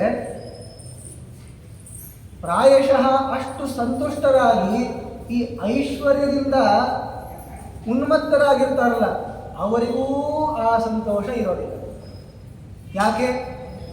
ಪರಮಾತ್ಮನಲ್ಲಿ ಭಕ್ತಿಯನ್ನು ಮಾಡ್ತಾ ಇದು ಯಾವುದೂ ಕೂಡ ನಮಗೆ ದುಃಖಕ್ಕೆ ಕಾರಣವಾಗಿದೆ ಅಂತ ಅವ್ರು ತಿಳ್ಕೊಂಡೇ ಇಲ್ಲ. ಎಂಹಿನ ವ್ಯಥಯಂತೇತಿ ಅಂತ ಹೇಳಿದ್ದಾರೆ ನೋಡಿ. ಯಾವ ವ್ಯಕ್ತಿಗೆ ಇವುಗಳು ದುಃಖಪ್ರದ ಅಂತ ಆಗೋದೇ ಇಲ್ವೋ, ದುಃಖಪ್ರದವಾಗದೇ ಇರುವ ರೀತಿಯಲ್ಲಿ ನೋಡ್ಕೊಂಡು ಹೇಳಿದ್ದಾನಲ್ಲ, ಆ ತರಹ ಅವರಿದ್ದವರು. ಎಂತಹ ಪರಿಸ್ಥಿತಿ ಬಂದರೂ ಕೂಡ ಅವರ ಮನಸ್ಸಿಗೆ ದುಃಖ ಉಂಟಾಗಲೇ ಇಲ್ಲ. ಯಾಕೆ ಗೊತ್ತಾ? ಆತ್ಮನ್ಯೇವ ಆತ್ಮನ ತುಷ್ಟಃ. ಪರಮಾತ್ಮನಲ್ಲೇ ಮನಸ್ಸನ್ನು ಇಟ್ಟು ಇವೆಲ್ಲವೂ ಕೂಡ ಅಶಾಶ್ವತವಾದದ್ದು ಅಂತ ತಿಳಿದಿದ್ದಾರೆ ಅಂತಾದ್ದರಿಂದ ಅವರಿಗೆ ಎಂತಹ ಒಂದು ದಾರಿದ್ರ್ಯದ ಪ್ರಸಕ್ತಿ ಇದ್ರೂ ಕೂಡ ಒಂದು ಸ್ವಲ್ಪವೂ ದುಃಖವಾಗಲಿಲ್ಲ. ಅಂಥ ಮಹಾನುಭಾವರ ಲಕ್ಷಣವನ್ನೇ ಪರಮಾತ್ಮ ಇಲ್ಲಿ ಹೇಳ್ತಾ ಇದ್ದಾನೆ. ದುಃಖೇಶ್ವನುದ್ವಿಗ್ನ ಮನಃ ಸುಖೇಶು ವಿಗತ ಸ್ಪೃಹಃ ವೀತರಾಗ ಭಯಕ್ರೋಧ ಸ್ಥಿತಧೀರ್ ಮುನಿರುಚ್ಯತೆ. ದುಃಖ ಬಂತು ಅಂತಂದರೆ ಕುಗ್ಗಿ ಹೋಗ್ಬಿಡ್ತಾನೆ. ಮುಖ ನೋಡೇ ಹೇಳ್ಬೋದು ಎಷ್ಟು ದುಃಖ ಪಡ್ತಾ ಇದ್ದಾನೆ ಇವನು ಅಂತ. ಬಹಳಷ್ಟು ಕುಗ್ಗಿ ಹೋಗ್ಬಿಡ್ತಾರೆ. ಹೋಗಲಿ ಸುಮ್ಮನೆ ಇರ್ತಾನ ಮುಂದೆ. ಸುಖ ಬಂತು ಅಂದರೆ ಇವನಷ್ಟು ಎಲ್ಲ ಕಡೆ ತಿರುಗಾಡಿಕೊಂಡು ತನ್ನ ಬಗ್ಗೆ ಹೇಳಿಕೊಂಡು ಎಲ್ಲ ವಿಧವಾಗಿರುವಂತಹ ಉತ್ಸೇಕವನ್ನು ಪಡೆದು ಬಿಡ್ತಾನೆ. ಆದರೆ ಹಾಗಾಗಬಾರ್ದು. ದುಃಖ ಬಂದಾಗ ಸಂಪೂರ್ಣವಾಗಿ ಕುಂದು ಹೋಗೋದು ಅನ್ನೋದು ಆಗಬಾರ್ದು. ಸುಖೇಶು ವಿಗತ ಸ್ಪೃಹ. ಈ ವೈಷಯಿಕ ಸುಖ ಅಂತನ್ನೋದು ಬೇಕು ಅಂತನೇ ನಿಮಗೆ ಅನಿಸ್ಬಾರ್ದು. ಅವ್ರಿಗೆ ಅನಿಸೋದಿಲ್ಲ ಅಂತ ಹೇಳ್ತಾ ಇದ್ದಾರೆ. ವೀತರಾಗ ಭಯಕ್ರೋಧ. ನಮಗೆ ಅದರಿಂದ ಭಯ ಆಗ್ತದೆ ಅಲ್ರಿ, ಇಷ್ಟೇ ದುಡ್ಡಿಂದ ಹೆಂಗೆ ಜೀವನ ಮಾಡೋದು, ಈ ಸುಮ್ಮನೆ ಭಯ ಪಡೆದಿರ್ತಾರಲ್ಲ, ಈ ತರಹದ ಯಾವುದೇ ಭಯ ಬೇಕು ಅನ್ನುವಂತಹ ರಾಗ ಇದು ಯಾವುದೂ ಕೂಡ ಆ ಸ್ಥಿತಪ್ರಜ್ಞರಲ್ಲಿ ಜ್ಞಾನಿಗಳಲ್ಲಿ ಇರುವುದಿಲ್ಲ. ಸ್ಥಿತಧೀಹಿ ಮುನಿರುಚ್ಯತೆ. ಇವರಿಗೆ ಮುನಿ ಅಂತ ಕರೀತಾ ಇದ್ದಾರೆ. ಅದಕ್ಕೆ ಹೇಳ್ತಾರೆ ಹೇಗಿರ್ತಾರವರು ಅಂದರೆ ಒಂದು ದೃಷ್ಟಾಂತವನ್ನು ಕೃಷ್ಣ ಪರಮಾತ್ಮ ಕೊಡ್ತಾನೆ.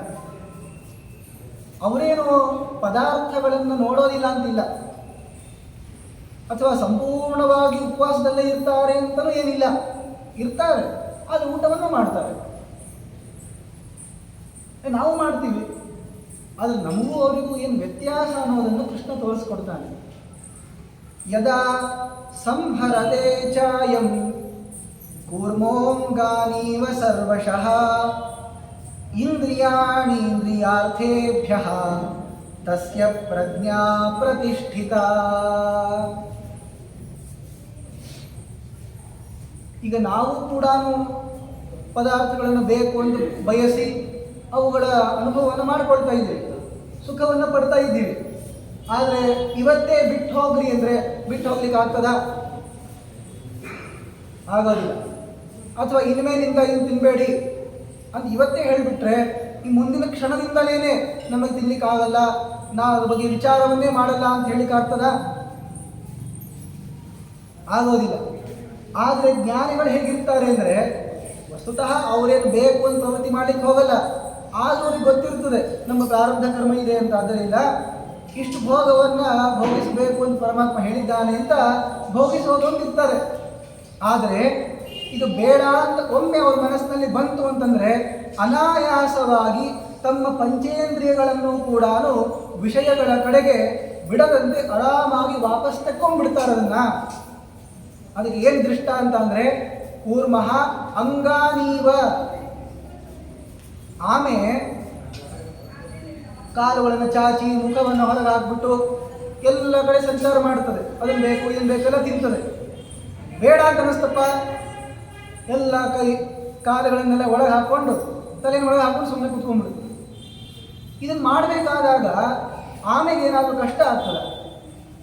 ತನ್ನ ಕಾಲುಗಳನ್ನು ಒಳಗೆ ತಿಳ್ಕೊಳ್ಳೋದು, ಮುಖವನ್ನು ಒಳಗೆ ಹಾಕೋದು ಅಂತ ಏನಿದೆ ಆ ಚಿಪ್ಪಿನ ಒಳಗೆ ಹಾಕ್ಬಿಡ್ತದೆ ನೋಡ್ರಿ. ಅದು ಅದನ್ನ ಹಾಕೋ ಕಾಲಕ್ಕೆ ಎಷ್ಟು ಕಷ್ಟಪಡ್ತಾ ಇದೆ ಅಂತ ಯಾರಾದರೂ ಅಂತಾರ? ಯಾರೋ ಅನ್ನೋದಿಲ್ಲ. ಅನಾಯಾಸವಾಗಿ ತನ್ನ 4 ಕಾಲುಗಳನ್ನು ಒಳಗೆ ಹಾಕಿಬಿಡ್ತದೆ, ತಲೆಯನ್ನು ಒಳಗೆ ಹಾಕಿಬಿಡ್ತದೆ, ಎಲ್ಲ ಅವಯವಗಳನ್ನು ಒಳಗೆ ಹಾಕಿಬಿಟ್ಟು ಯಾವ ಪದಾರ್ಥದ ಸಂಪರ್ಕ ಇರದಂತೆ ಇದ್ಬಿಡ್ತದಲ್ಲ. ಹಾಗೆ ಜ್ಞಾನಿಗಳು ಪದಾರ್ಥ ದರ್ಶನ ಮಾಡಿಕೊಳ್ತಾರೆ. ಇವರು ಭೋಗವನ್ನು ಕದಾಚಿತ್ ಭೋಗಿಸ್ತಾರೆ. ಆದರೆ ಬೇಡ ಅಂತ ಅನ್ನಿಸ್ತು ಅಂತಂದರೆ ಯಾವುದೇ ವಿಧವಾಗಿರುವಂತಹ ಮನಸ್ಸಿನಲ್ಲಿ ರಾಗವನ್ನು ಇಟ್ಟುಕೊಳ್ಳದೇನೆ ಸಂಪೂರ್ಣವಾಗಿ ಇಂದ್ರಿಯಗಳ ಪ್ರತ್ಯಾಹರಣ ಮಾಡಿಬಿಡ್ತಾರೆ, ವಾಪಸ್ ತೆಕ್ಕೊಂಡ್ಬಿಡ್ತಾರೆ. ನಮ್ಗೆ ಹಾಗಾಗ್ತದ? ಆಗ್ತದೋ ಇಲ್ಲೋ ಅನ್ನೋದನ್ನು ಕೃಷ್ಣನೇ ಹೇಳ್ತಾನೆ ಮುಂದಿನ ಶ್ಲೋಕದಲ್ಲಿ. ಆದರೆ ಇನ್ನು ಜಿಜ್ಞಾಸುಗಳು ಅಂತ ಯಾರಿದ್ದಾರೆ ಅಂದರೆ ಇನ್ಮೇಲೆ ಪ್ರಯತ್ನವನ್ನು ಮಾಡುವವರು ಅಂತ. ಈಗಾಗಲೇ ಜ್ಞಾನಿಗಳು ಈ ತರಹ ಇದ್ದೇ ಇದ್ದಾರೆ. ಅವ್ರಿಗೇನು ಇದು ಹೊಸದಾದ ವಿಷಯ ಅಲ್ಲ. ಅಪ್ರಯತ್ನವಾಗಿ ಕಷ್ಟಪಡದೇನೆ ಈ ತರಹ ಅವರು ತಮ್ಮ ಇಂದ್ರಿಯಗಳನ್ನು ಒಳಗೆ ತೆಕ್ಕೊಂಡ್ಬಿಡ್ತಾರೆ. ಪದಾರ್ಥದ ಕಡೆಗೆ ಅವರು ಬಿಡೋದೇ ಇಲ್ಲ. ನಮಗೆ ಮಾತ್ರ ಜಿಜ್ಞಾಸುಗಳು ಅಂತಾದವರು ಇನ್ನು ಮುಂದಿಂದ ನಿವೃತ್ತ ಕರ್ಮವನ್ನು ಮಾಡಬೇಕು ಅಂತ ಅಂದ್ಕೊಳ್ತೀವಲ್ಲ, ನಮಗೆ ಮಾತ್ರ ಬಹಳ ಕಷ್ಟ ಇದೆ. ಮತ್ತೆ ಹೀಗನ್ಬೇಡಿ, ಮಾಡೋದೇ ಇಲ್ಲ ಅಂತ ಅನ್ಬೇಡಿ. ಮಾಡೋದೇ ಇಲ್ಲ ಅಂತಂದ್ರೆ ಮತ್ತೆ ಪಾಪ ಇದೆ ಅಂತ ಈಗಾಗಲೇ ಹೇಳಿದ್ದಾರೆ. ಈಗ ಹೇಗೆ ಅಂತಂದರೆ ಒಂದು ಶ್ಲೋಕವನ್ನು ದಾಟಿ ಮುಂದಿನ ಶ್ಲೋಕಕ್ಕೆ ಬಂದ್ವಿ ಅಂದರೆ ಮತ್ತೆ ಹಿಂದಿನ ಶ್ಲೋಕದಲ್ಲಿ ಏನು ಉತ್ತರ ಕೊಟ್ಟಿದ್ದಾರೆ ಅದೇ ಪ್ರಶ್ನೆ ಕೇಳೋಂಗಿಲ್ಲ. ಮತ್ತೆ ನಾವು ಮಾಡೋದಿಲ್ಲ ರೀ ಅಂತಂದರೆ ಮತ್ತೆ ಅದೇ ಶ್ಲೋಕ ಹೇಳಬೇಕಾಗ್ತದೆ, ಮುಂದೆ ಹೋಗ್ಲಿಕ್ಕೆ ಆಗಲ್ಲ. ಅದರಿಂದ ಈಗ ಮಾಡಬೇಕು ಅಂತ ನಿಂತ್ಕೊಂಡಿದ್ದೀವಿ ನಾವು. ಅವಾಗ ಕೃಷ್ಣ ಹೇಳ್ತಾನೆ ಅಷ್ಟು ಸುಲಭ ಇಲ್ಲ. ಜ್ಞಾನಿಗಳು ಅನಾಯಾಸವಾಗಿ ಆಮೆಗಳು ತಮ್ಮ ಅವಯವಗಳನ್ನು ಒಳಗೆ ತಕ್ಕೊಂಡಂತೆ ಇಂದ್ರಿಯಗಳನ್ನು ವಾಪಸ್ ತೆಕ್ಕೊಂಡ್ಬಿಡ್ತಾರೆ. ಬೇಡ, ಇದನ್ನು ನೋಡೋದು ಬೇಡ, ಇದನ್ನು ಕೇಳೋದು ಬೇಡ ಅಂತಂತಾರೆ. ಆದರೆ ನಮಗೆ ಹಾಗಾಗೋದಿಲ್ಲ. ಮತ್ತು ಹಾಗಂದ್ರೆ ಏನು ಮಾಡಬೇಕು? ಉಪವಾಸ ಕೂತ್ಕೊಂಡ್ಬೇಡ. ಕೃಷ್ಣ ಅಂದ, ಹಾಂ ಸರಿ ಇದೆ ಅಂದ. ಬಂದು ನೋಡಿ ಉಪವಾಸಕ್ಕೆ 2 ಹೊತ್ತು ಊಟ ಮಾಡ್ತೀವಿ ಅಂತಲೂ ಹೇಳಿದ್ವಿ, ಅದನ್ನೂ ಬಿಡಿಸ್ಬಿಟ್ರಿ ಕೊನೆಗೆ. ಹಾಂ, ಉಪವಾಸ ಮಾಡ್ಬೋದು. ಆದರೆ ಉಪವಾಸದಿಂದಲೂ ಕೂಡ ಎಷ್ಟು ಪ್ರಯೋಜನ ಇದೆ ಅಂತ ಅನ್ನೋದನ್ನು ಕೃಷ್ಣ ಹೇಳ್ತಾನೆ. ವಿಷಯ ವಿನಿವರ್ತಂತೆ ನಿರಾಹಾರಸ್ಯ ದೇಹಿನಃ ರಸವರ್ಜಂ ರಸೋಪ್ಯಸ್ಯ ಪರಂ ದೃಷ್ಟ್ವಾ ನಿವರ್ತತೆ. ನೋಡ್ರಿ, ಉಪವಾಸ ಅಂತನ್ನೋದು ಬಹಳ ಉತ್ತಮವಾಗಿರುವಂತಹ ಒಂದು ಸಾಧನೆ, ಇಲ್ಲ ಅಂತೇನಲ್ಲ. ಯಾಕೆಂದರೆ ನಮಗೆ ದೇಹದಲ್ಲಿ ಶಕ್ತಿ ಬರಬೇಕು ಅಂದರೆ ತಾನೇ ಆಹಾರ ಇದ್ದರೆ ಸಾಧ್ಯ. ಆಹಾರವನ್ನೇ ನಿಲ್ಲಿಸ್ಬಿಟ್ರೆ ಅವಾಗ ಬಹಳ ಉತ್ತಮ ಆಗ್ತದಲ್ಲ. ಹೌದು ಅಂದ ಕೃಷ್ಣ. ವಿಷಯ ವಿನಿವರ್ತಂತೆ ನಿರಾಹಾರಸ್ಯ ದೇಹಿನಃ. ಆಹಾರವನ್ನು ಸ್ವೀಕಾರ ಮಾಡದೇ ಇದ್ದರೆ, ಉಪವಾಸದಿಂದ ಇದ್ದರೆ ವಿಷಯಗಳು ತಾವಾಗಿಯೇ ಹೊರಟು ಹೋಗ್ತವೆ. ಹೌದು ಅಂತ ಕೃಷ್ಣ. ಯಾಕ್ರಿ ಇದರಲ್ಲೇನು ತಪ್ಪಿದೆ? ಏಕಾದಶಿ ಮಾಡೋಣ, ಎಲ್ಲರೂ ಮಾಡೋಣಂತೆ, ಇಂಥವರೇ ಮಾಡಬೇಕು ಅಂತೇನಿಲ್ಲ. 8 ವರ್ಷದಿಂದ ಹಿಡ್ಕೊಂಡು 80 ವರ್ಷದ ಪರ್ಯಂತ ಯಾರ್ಯಾರು ಇದ್ದೀರೋ ಎಲ್ಲರೂ ಕೂಡ ಏಕಾದಶಿ ದಿವಸ ಉಪವಾಸ ಇರೋಣಂತೆ. ಸಂಪೂರ್ಣವಾಗಿ ನೀರನ್ನೂ ಸ್ವೀಕರಿಸದೆ ಕೃಷ್ಣ ಪರಮಾತ್ಮ ಸಂತುಷ್ಟನಾಗಲಿ ಅನ್ನುವ ಏಕೈಕ ಭಾವನೆಯಿಂದ ಉಪವಾಸವನ್ನು ಮಾಡೋಣಂತೆ. ಬೆಳಗ್ಗೆಯಿಂದ ಸಾಯಂಕಾಲ ಏನನ್ನೂ ಸ್ವೀಕರಿಸದೆ ದೇಹದಲ್ಲಿ ಶಕ್ತಿನೇ ಇರೋದಿಲ್ಲ. ಈ ಕೆಲವರು ಉಪವಾಸ ಮಾಡುವವರು ಕೂಡ ಒಂದು ಏಕಾದಶಿಗೆ ಅವರಿಗೆ ತೃಪ್ತಿ ಆಗೋದಿಲ್ಲ. ಅದಕ್ಕೆ 2 ಹಾಕಿಸ್ಕೊಂಡಿರ್ತಾರೆ. ಹಾಕಿಸ್ಕೊಳ್ಳಿ, 2ನೇ ಏಕಾದಶಿ ರಾತ್ರಿಯಿಂದ ಇಟ್ಕೊಳ್ಳಿ.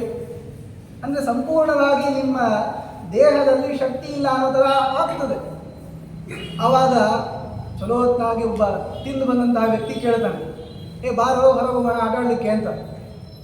ಆಗ ನೀವು ಅಂತೀರಿ, ಏನಪ್ಪ ಏನು ಶಕ್ತಿನೇ ಇಲ್ಲ ನಮಗೆ, ಏನಾದರೂ ನೋಡೋಣ ಬಾರೋ.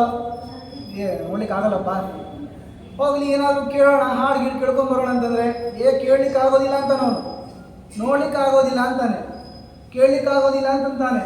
ಏನಾದರೂ ಆಟ ಆಡೋಣ ಬಾ ಹೊರಗೆ, ಕಾಲು ಬರೋದಿಲ್ಲ. ಆದರೆ ತಿನ್ನೋಣ ಬಾ ಅಂತ ಹೇಳಿದ್ರೆ ದ್ವಾದಶಿ ಬೆಳಗ್ಗೆ ಅಲ್ಲ, ಪಾರಣಿ ಮಾಡಬೇಕು. ಪಾರಣಿ ಮಾಡೋದ್ರಿಂದಲೂ ಕೂಡ ಉತ್ತಮವಾಗಿರುವ ಪುಣ್ಯ ಇದೆ. ಆದರೆ ಉಪವಾಸದಿಂದ ರೂಪ, ಸ್ಪರ್ಶ, ಗಂಧ, ಶಬ್ದ ಇವುಗಳನ್ನು ಕೇಳಬಾರದು ಅಂತ ಮನಸ್ಸಲ್ಲಿ ಬಂದಿಲ್ಲ ಅಂದರೂ ಈ ಇಂದ್ರಿಯಗಳಿಗೆ ಶಕ್ತಿ ಕುಂದ ಹೋಗ್ತದೆ ಅಂತ. ಆದ್ದರಿಂದ ನೀವು ಬೇಡ ಅಂತ ಕದಾಚಿತ್ ಅನ್ನಿಸ್ಬಹುದು. ಆದರೆ ನಾಲಿಗೆಗೆ ಶಕ್ತಿ ಕುಂದು ಹೋಗಿರೋದಿಲ್ಲ. ಮರುದಿವಸ ಮತ್ತೆ ಸರಿಯಾಗಿಲ್ಲ ಅಡುಗೆ ಅಂತ ಹೇಳಲಿಕ್ಕೆ ತಯಾರೇ ಅದು. ಅಂದರೆ ಬೈಲಿಕ್ಕೆ ಅಂತಲ್ಲ, ಊಟ ಮಾಡಲಿಕ್ಕೆ ಅಂತ ತಯಾರಾಗಿದೆ. ಯಾಕೆ ಹಾಗೆ ಅಂದರೆ ಸಂಪೂರ್ಣ ಉಪವಾಸದಿಂದ ನೀವು ಬೇರೆ 4 ಇಂದ್ರಿಯಗಳನ್ನು ಹೇಗೋ ಗೆದ್ದು ಬಿಡ್ಬೋದು. ಚಲೋ ವಾಸನೆ ತಗೊಳ್ಪ ಅಂದ್ರೆ ಬೇಡ ಅಂತಲೂ ಅನ್ಬೋದು. ಕೆಲವೇ ತಲೆನೋವಾಗಿರ್ತದೆ, ಮಲ್ಕೊಳ್ಬೇಕು ಅಂತ ಅನಿಸ್ಬೋದು, ನೋಡ್ಲಿಕ್ಕೆ ಇಚ್ಛೆ ಇಲ್ಲ ಅಂತ ಅನಿಸ್ಬೋದು. ಆದರೆ ರಸವರ್ಜಂ, ರಸನೇಂದ್ರಿಯವನ್ನು ಗೆಲ್ಲೋದು ಬಹಳ ಕಷ್ಟ ಇದೆ ನೋಡಿ. ಎಲ್ಲರೂ ಕೂಡ ಈ ಒಂದು ರಸನೇಂದ್ರಿಯ ಇದ್ದದಕ್ಕೇನೆ ಲೋಕದಲ್ಲಿ ದೀನರಾಗಿರೋದು. ಬೇರೆ ಎಲ್ಲ ಮಾತಾಡ್ತಾರೆ, ಆದರೆ ಕೊನೆಗೆ ಇಲ್ಲ ಅಡುಗೆ ಮಾಡಿ ಹಾಕೋರು ಕೈಯಲ್ಲಿಗೆ ಸಿಕ್ಬಿಡ್ಬೇಕು, ಇಲ್ಲ ತಾನು ಅದರಲ್ಲೇ ಕಷ್ಟಪಟ್ಕೊಂಡು ಕಾಲ ಹಣ ಮಾಡ್ಕೊಳ್ಬೇಕು. ಅದಕ್ಕೆ ಬಹಳ ಮಹತ್ವ ಇದೆ ಅಡುಗೆ ಮಾಡೋರಿಗೆ. ಕಾರ್ಯಕ್ರಮದಲ್ಲೂ ಹಾಗೆ, ನೀವು ಕಾರ್ಯಕ್ರಮದೆಲ್ಲ ಹಾಡಾಯಿತು, ಚಲೋ ಎಲ್ಲ ಸಂಗೀತದ್ದು ಕಲಾವಿದರನ್ನು ಕಲಿಸಿದ್ರಿ, ಚಲೋ ನೃತ್ಯ ಮಾಡೋರನ್ನು ಕಲಿಸಿದ್ದೀರಿ, ಎಲ್ಲ ಕಡೆ ಚಲೋ ರೂಪಗಳನ್ನು ಆಕೃತಿಗಳನ್ನೆಲ್ಲ ಹಾಕಿದ್ದೀರಿ. ಏನು ಹಾಕಿದ್ರು ಕೂಡ ಊಟ ಇದೇನು ಹೇಳಿ, ಊಟ ಇಲ್ವಾ? ಬರೋದಿಲ್ಲ ಜನ. ಯಾಕೆ ಅಂದರೆ ಎಲ್ಲರೂ ಕೂಡ ರಸನೇಂದ್ರಿಯಕ್ಕೆ ಅಧೀನರಾಗಿದ್ದು ಬಿಡ್ತಾರೆ. ಅಂದರೆ ಅಷ್ಟು ಕಷ್ಟ ಇದೆ ಆ ಇಂದ್ರಿಯವನ್ನು ಗೆಲ್ಲೋದು. ಮತ್ತು ಅದನ್ನು ಗೆಲ್ಲಬೇಕು ಅಂದ್ರೆ ಏನು ಮಾಡಬೇಕ್ರಿ? ಪರಮಾತ್ಮನ ಜ್ಞಾನವನ್ನು ಪಡೆದು ಅವನ ದರ್ಶನವನ್ನು ಪಡೆದಾಗಲೇ ಅದು ಹೋಗೋದು ಅಂತ. ಇದು ಒಂದು ರೀತಿಯ ಅರ್ಥ ಇದೆ. ಇನ್ನೊಂದು ಅರ್ಥವೂ ಇದೆ ಇದಕ್ಕೆ ನೋಡಿ. ನೋಡಲಿಕ್ಕೆ ಕೇಳಲಿಕ್ಕೆ ಶಕ್ತಿ ಇಲ್ಲ ಅಂತ ನಾವು ಸುಮ್ಮನೆ ಕೂತ್ಕೊಂಡಿವೆ ಹೊರತು ಮನಸ್ಸಿನಲ್ಲಿ ನೋಡಬೇಕು ಮಾಡಬೇಕು ಅಂತ ರಾಗ ಇದೆ ನೋಡಿ. ರಸ ಅನ್ನೋ ಶಬ್ದಕ್ಕೆ ರಾಗ ಅಂತ ಅರ್ಥ. ವಿಷಯ ವಿನಿವರ್ತಂತೆ ನಿರಾಹಾರಸ್ಯ ದೇಹಿನಃ. ಮೈಯಲ್ಲಿ ಶಕ್ತಿ ಇಲ್ಲ ಅಂತ ಅದರಿಂದ ಬೇಡ ಅಂತಂದ್ರೆ ಹೊರತು ನೋಡಬಾರ್ದು ಮಾಡಬಾರ್ದು ಮನಸ್ಸಿನಲ್ಲೇನಿಲ್ಲಲ್ಲ. ಆದ್ದರಿಂದ ಮನಸ್ಸಿನಲ್ಲಿ ಅಭಿಲಾಷೆ ಇದೆಯಲ್ಲ.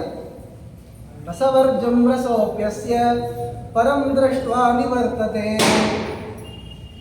ಆದ್ದರಿಂದ ರಸನೇಂದ್ರಿಯಕ್ಕೆ ರಸಗ್ರಾಹಕತ್ವ ಶಕ್ತಿಯನ್ನು ಕುಂದಿಸೋದು ಬಹಳ ಕಷ್ಟ ಇದೆ.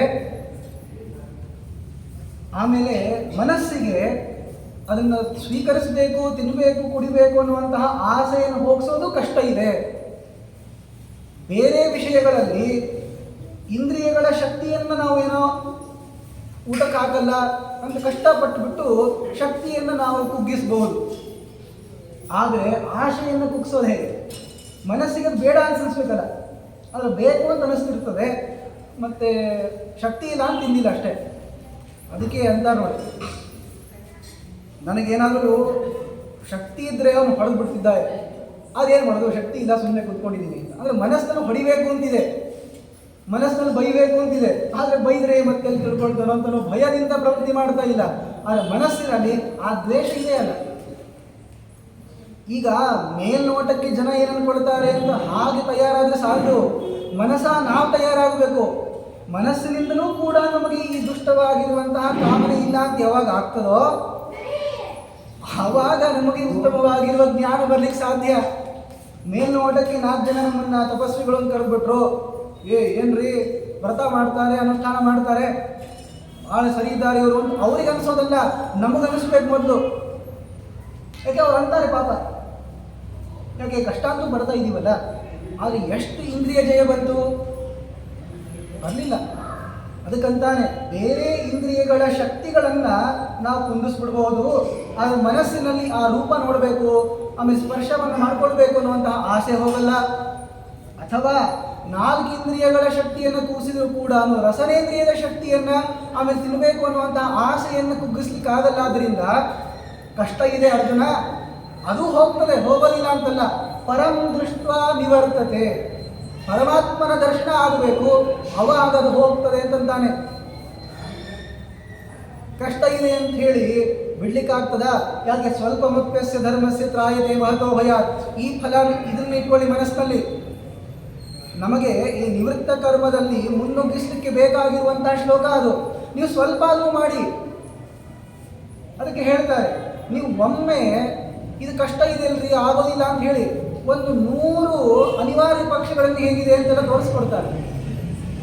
ನೋಡಪ್ಪ, ಸಂಪೂರ್ಣವಾಗಿ ಏಕಾದಶಿ ಮಾಡಬೇಕಲ್ಲ, ಆಗಲ್ಲ, ನೀರು ಕುಡಿಯಪ್ಪ ಅಂತಂತಾರೆ. ಅಷ್ಟು ಸಾಲುವಂತು ಅಂತಂದರೆ ಫಲ ಅಂತ ಶಾಸ್ತ್ರದಲ್ಲಿ ಕೆಲವೊಂದು ಪದಾರ್ಥಗಳನ್ನು ವ್ಯವಹಾರ ಮಾಡಿದ್ದಾರೆ, ಅವುಗಳನ್ನು ಸ್ವೀಕಾರ ಮಾಡು, ಅನ್ನ ಮಾತ್ರ ಉಣ್ಬೇಡ. ಅಂದರೆ ಆಪತ್ ಧರ್ಮಗಳನ್ನು ನಡೆಸಲಿಕ್ಕೆ ಹೇಳ್ತಾರೆ. ನೀವು ಒಮ್ಮೆ ಆಗೋದಿಲ್ಲ ಅಂತಂದರೆ ಇಂಥದನ್ನು ಮಾಡು, ಇಂಥದನ್ನು ಮಾಡು ಅಂತ ಹೇಳ್ತಾರೆ. ನೀವು ಮಾಡಲಿಕ್ಕೆ ಒಲ್ರಿ ಅಂದರೆ ಏನು ಹೇಳೋದು? ದೇವ್ರ ಪೂಜೆ ಮಾಡಿರಿ ಅಂತಂತಾರೆ. ನಮಗೇನೋ ಮಂತ್ರ ಬರೋದಿಲ್ಲ, ನೀವೇನೋ ಮಂತ್ರ ಬರೋದು ಬೇಡ, ಶಾಲಿಗ್ರಾಮ ಇದೆಯಲ್ಲ ಸುಮ್ಮನೆ ನೀರು ಹಾಕ್ಬಿಡು ಅಷ್ಟೇ,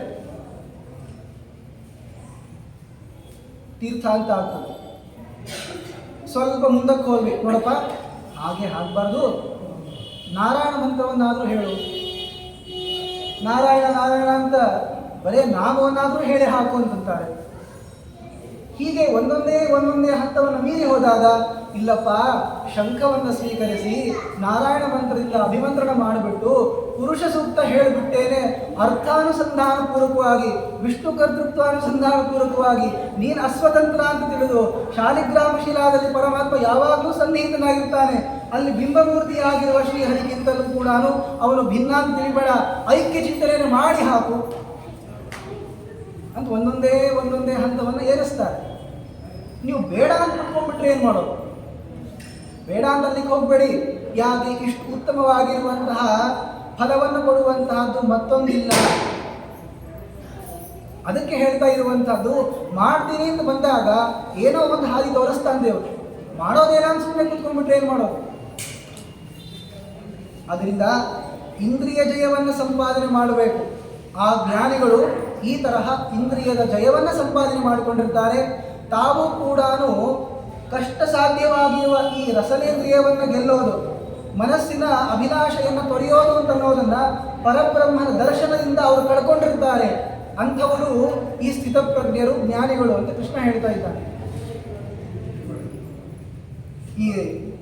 ಅದಕ್ಕೆ ಆಹಾರದ ಬಗ್ಗೆ ಜಾಸ್ತಿ ಏನು ವಿಶ್ಲೇಷಣೆ ಮಾಡೋದು ಬೇಡ ಅಂತ ಅದನ್ನು ನೀವೇ ತಿಳ್ಕೊಳ್ಬೇಕು. ಅದಾಯಿತು ಇದಾಯಿತು ಅಂತ ಸುಮ್ಮನೆ ದೋಷ ಎಣಿಸೋದ್ರಿಂದ ದುಃಖ ಇದೆ ಅಂತ ನಿಮಗೂ ಗೊತ್ತಿದೆ. ಆದ್ದರಿಂದ ದುಃಖಕ್ಕೆ ಈಡು ಮಾಡೋದು ಅಂತ. ಆದ್ದರಿಂದ ಇಂದ್ರಿಯ ಜಯ ಸಂಪಾದನೆ ಮಾಡಲೇಬೇಕು. ಇನ್ನೊಂದು ಅಂಶವನ್ನು ಕೃಷ್ಣ ಹೇಳ್ತಾನೆ, ಅಲ್ಲ ನಾವು ಕೂತ್ಕೊಳ್ತೀವಪ್ಪ, ಸಂಪೂರ್ಣವಾಗಿ ಉಪವಾಸ ಮಾಡಿ ಕೂತ್ಕೊಂಡ್ಬಿಡ್ತೀವಿ, ಅವಾಗ ಏನಾಗ್ತದೆ ಅಂದರೆ ಪ್ರಾರಂಭಿಕ ಹಂತದಲ್ಲಿ ಏನೇನಾಗ್ತದೆ ಅನ್ನೋದನ್ನು ಕೃಷ್ಣ ತೋರಿಸ್ಕೊಡ್ತಾನೆ. ಯತತೋ ಹ್ಯಪಿ ಕೌಂತೆಯ ಪುರುಷಸ್ಯ ವಿಪಶ್ಚಿತಃ ಇಂದ್ರಿಯಾಣಿ ಪ್ರಮಾಥೀನಿ ಹರಂತಿ ಪ್ರಸಭಂ ಮನಃ. ಸರಿ, ನೀವು ಕರ್ಮಾನುಷ್ಠಾನ ಮಾಡಲಿಕ್ಕೆ ಹೇಳಿದ್ದೀರಲ್ಲ, ಇದು ಮಾಡಲಿಕ್ಕೆ ಅಂತ ಕೂತ್ಕೊಳ್ತೀವಿ. ಇಂದ್ರಿಯ ಜಯವನ್ನು ಸಂಪಾದನೆ ಮಾಡಬೇಕು ಅಂತ. ಕಣ್ಣು ಪರಮಾತ್ಮನನ್ನೇ ನೋಡಬೇಕು. ಪರಮಾತ್ಮನ ನೋಡಬೇಕು ಅಂದರೆ ಪರಮಾತ್ಮ ನೇರವಾಗಿ ಕಾಣಿಸಲ್ವಲ್ಲ, ಅವನ ಅಧಿಷ್ಠಾನದಿಂದ ಕೂಡಿರುವಂತಹ ಜ್ಞಾನಿಗಳನ್ನು ನೋಡ್ತೀವಿ ಅಥವಾ ಪ್ರತಿಮೆಗಳನ್ನು ನೋಡ್ತೀವಿ. ಅದನ್ನೇ ನೋಡೋಣ ಅಂತ ಅಂದ್ಕೊಳ್ಳೋಣ. ಪರಮಾತ್ಮನ ನಾಮವನ್ನೇ ಕೇಳೋಣ. ಪರಮಾತ್ಮನಿಗೆ ಅರ್ಪಿತವಾಗಿರುವಂತಹ ತುಳಸಿ, ಗಂಧ, ಹೂವು ಇವುಗಳನ್ನೇ ಮೂಸೋಣಂತೆ. ಹೊಟ್ಟೆಯಲ್ಲಿ ಪರಮಾತ್ಮನಿಗೇನೆ ಅರ್ಪಿತವಾಗಿರುವ ಅನ್ನವನ್ನು ಹಾಕೋಣಂತೆ. ತ್ವಯೋಪಮುಕ್ತ ಸದ್ಗಂಧ ವಾಸೋಲಂಕಾರ ಚರ್ಚಿತಾ ಉಚ್ಚಿಷ್ಟ ಭೋಜನೋ ದಾಸಾಹ ತವ ಮಾಯಾಂ ಗಯೇಮಹಿ. ನಿನಗೆ ಅರ್ಪಿತವಾದದನ್ನೇ ಸ್ವೀಕಾರ ಮಾಡೋಣಂತೆ. ಇವೆಲ್ಲ ಮಾಡ್ತಾ ಕೂತ್ಕೊಂಡ್ವಿ. ಆದರೆ ಇಂದ್ರಿಯ ಜಯ ಅನ್ನೋದು ಅಷ್ಟು ಸುಲಭವಾಗಿ ಬಂತು ಅಂತ ಆಗೋದಿಲ್ಲ. ಯಾಕೆಂದ್ರೆ ನೀವು ಪ್ರಯತ್ನ ಮಾಡಲಿಕ್ಕೆ ಪ್ರಾರಂಭ ಮಾಡಿದಾಗ ಇಷ್ಟು ವರ್ಷಗಳ ಸಂಸ್ಕಾರ ಇದೆ. ಸುಮ್ಮನೆ ನಮ್ಮ ಕಣ್ಣು ಕಿವಿ ಬಿಟ್ಬಿಡ್ತದ? ಬಾ ಅಂತ ಕರ್ಕೊಂಡು ಹೋಗ್ತಾವ ನಮ್ಮನ್ನು. ನಡಿ ಹೊರ ಹೋಗೋಣ, ಏನಾದರೂ ಕೆಟ್ಟ ವಸ್ತು ನೋಡೋಣ ಬಾ. ಯಾಕೆಂದ್ರೆ ನೋಡಿ, ಅವು ಸಂಸ್ಕಾರ ಮನಸ್ಸಿನಲ್ಲಿ ಕುತ್ಕೊಂಡ್ಬಿಟ್ಟಿರ್ತದೆ. ಸಣ್ಣ ಪುಟ್ಟ ಸಣ್ಣವರು ಅಂತಾದಾಗ ಈ ಕೆಲವೊಂದು ಹವ್ಯಾಸಗಳನ್ನು ಹಾಕ್ಕೊಂಡಿರ್ತಾರೆ, ಅಥವಾ ಆಗ್ಲೇನೋ ಒಂದು ತಪ್ಪಾಗಿ ಕಲ್ತ್ಬಿಟ್ಟಿರ್ತಾರೆ. ಈ ವೆಂಕಟೇಶ್ ಸ್ತೋತ್ರ ಹೇಳ್ಕೊಟ್ಟಿರ್ತಾರಪ್ಪ. ಅವಾಗ ಏನೋ ಚಿಕ್ಕೂರಿರೋ ಕಾಲಕ್ಕೆ ಇವನು ವೆಂಕಟೇಶ್ ಸ್ತೋತ್ರ ಅನ್ನೋದೇ ದೊಡ್ಡದು ಅಂತ ಆದ್ದರಿಂದ ಹೇಗಾದರೂ ಹೇಳಿರಿ ಅಂತ ಪಾಪ ಹಿರಿಯರು ಕ್ಷಮೆ ಮಾಡ್ತಾರೆ. ಇವನು ಕೊನೆ ತನಕ ವೆಂಕಟೇಶೋ ವಾಸುದೇವ ಪ್ರದ್ಯುಮ್ನೋ ಅಂತಂತಾನೆ ಅಂದರೆ ವೆಂಕಟೇಶೋ ವಾಸುದೇವ ಪ್ರದ್ಯುಮ್ನೋ ವಿಕ್ರಮ ಅಂತ ಹೀಗನ್ಬೇಕಪ್ಪ. ಯಾಕೆ? ನೀವು ಸಂಸ್ಕೃತವನ್ನು ಅಭ್ಯಾಸ ಮಾಡಿ ಗೊತ್ತಾಗ್ತದೆ. ಆದ್ದರಿಂದ ಕೊನೆಯ ತನಕ ತಪ್ಪಂದ್ರೆ ಇವನಿಗೆ ಮತ್ತೆ ಪ್ರಶಂಸೆ ಮಾಡಬೇಕು ಅಂದರೆ ಹೇಗಾಗ್ತದೆ? ಹಾಗೆ ನಾವು ಯಾವುದನ್ನು ಮಾಡ್ಕೊಂಡು ಬಂದಿರ್ತೀವಲ್ಲ, ಅದನ್ನು ಒಮ್ಮೆ ಬದಲು ಮಾಡಿಕೊಳ್ಳ್ರಿ ಅಂತ ತುಂಬ ಕಷ್ಟ ಆಗ್ತದೆ. ಈಗ ಪ್ರತಿ ದಿವಸವೂ ಕೂಡ ಬಹಳಷ್ಟು ತಿಂದು ಅಥವಾ ಪದಾರ್ಥಗಳನ್ನು ನೋಡಿ ಆ ಇಂದ್ರಿಯಗಳಿಗೆ ನಾವು ಚಲೋ ಅನಾಯಾಸವಾಗಿರುವಂತೆ ಮಾಡಿಕೊಟ್ಬಿಟ್ಟಿದ್ದೀವಿ. ಈಗ ಒಮ್ಮೆ ಅದಕ್ಕೆ ನಾವು ಹೇಳಿದರೆ ನಮ್ಮ ಮಾತು ಕೇಳಲ್ಲ. ಅದು ಏನೋ ಇಷ್ಟು ದಿವಸ ನನ್ನ ಹೊರ ಕರ್ಕೊಂಡು ಹೋಗಿ ಇವತ್ತ್ಯಾಕೆ ಕರ್ಕೊಂಡು ಹೋಗಿಲ್ಲ ಅಂತ ಕಾಲು ನಮ್ಗೆ ಹೇಳ್ಕೊಂಡು ಹೋಗ್ತದೆ. ದಿವಸ ನೀನು ನಮಗೆ ಮತ್ತೆ ಚಲನಚಿತ್ರ ತೋರಿಸ್ತಾ ಇದ್ದಿ, ಇವತ್ತ್ಯಾಕೆ ತೋರಿಸ್ಲಿಲ್ಲ? ನಡಿ ಅನ್ನೋದು ಕಣ್ಣು ಕಿವಿ ಅಷ್ಟೇ.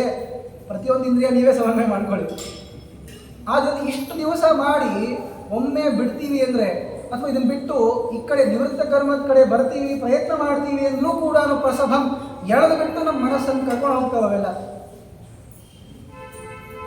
ಅಂದರೆ ಕಷ್ಟ ಇದೆ ಅಂತ ಹೇಳ್ತಾ ಇದ್ದಾರೆ ಕೃಷ್ಣ. ಹೇಗೆ ಮಾಡಬೇಕು? ಪ್ರಯತ್ನ ಮಾಡಬೇಕು. ನೋಡಿ, ದಿವಸ ಹೋಗೋರು ವಾರದಲ್ಲಿ ಒಮ್ಮೆ ಹೋದರೆ ಉತ್ತಮ ಅಲ್ವಾ?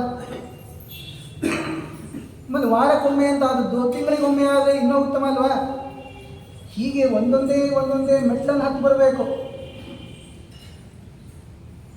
ಹೀಗೆ ಮಾಡ್ತಾ ಇದ್ರೆ ಯತತೋಪಿ ಹರೇಹೇ ಪದ ಸಂಸ್ಮರಣೆ ಸಕಲಂ ಹ್ಯಘಮಾಶುಲಯಂ ವ್ರಜತಿ ಸ್ಮರತಸ್ತು ವಿಮುಕ್ತಿ ಪದಂ ಪರಮಂ ಸ್ಫುಟಮೇಷಿದತ್ ಕಿಂ ಅಪಾಕ್ರಿಯತೆ. ಹೀಗೆ ಒಂದೊಂದೇ ಹೆಜ್ಜೆ ಇಟ್ಟು ನೀವು ಪ್ರಯತ್ನ ಮಾಡಿದರೂ ಸಾಕು, ಪರಮಾತ್ಮನ ಸ್ಮರಣೆ ಮಾಡಿದರೂ ಸಾಕು, ಪರಮಾತ್ಮನಿಗೆ ಭಾರಿ ಸಂತೋಷ ಆಗಿಬಿಡ್ತದೆ. ಸಕಲಂ ಹ್ಯಘಮಾಶುಲಯಂ ವ್ರಜತಿ, ನಿಮ್ಮ ಎಲ್ಲ ಪಾಪಗಳನ್ನು ಪರಿಹರಿಸಿಬಿಡ್ತಾನೆ. ಇನ್ನು ಸಂಪೂರ್ಣವಾಗಿ ಸ್ಮರಣೆ ಮಾಡ್ತಾನೆ ಅಂದರೆ ತಮ್ಮ ಮನೆಯನ್ನೇ ಬಿಟ್ಟುಕೊಡ್ತಾನೆ ರೀ. ಬಾರಪ್ಪ ನಮ್ಮ ಮನೆಗೇನು ಕರ್ಕೊಂಡು ಹೋಗ್ತಾನೆ ದೇವರು. ಇಂತಹ ಕರ್ಮಗಳು ಬೇರೆ ಯಾವುದಾದ್ರೂ ಇದೆಯಾ ಹೇಳಿ? ಅದರಿಂದ ಕಷ್ಟ ಇದೆ ಅಂತ ಅನ್ನೋದನ್ನು ಯಾಕೆ ಹೇಳ್ತಾ ಇದ್ದಾನೆ ಅಂದರೆ, ಇದು ಸ್ವರೂಪವನ್ನು ತಿಳಿದು ಇದು ಮಹತ್ವದ್ದು ಇದೆ, ದುಸ್ಸಾಧ್ಯವೂ ಇದೆ, ಆದರೂ ಪ್ರಯತ್ನ ಮಾಡಬೇಕು, ಇನ್ನು ಪಡಿಬೇಕು ಅಂತ ಕೃಷ್ಣ ನಾವು ಬೋಧನೆ ಮಾಡ್ತಾ ಇದ್ದಾನೆ. ತಾನಿ ಸರ್ವಾಣಿ ಸಂಯಮ್ಯ ಯುಕ್ತ ಆಸೀತ ಮತ್ಪರಃ ವಶೇ ಹಿ ಯಸ್ಯೇಂದ್ರಿಯಾಣಿ ತಸ್ಯ ಪ್ರಜ್ಞಾ ಪ್ರತಿಷ್ಠಿತ.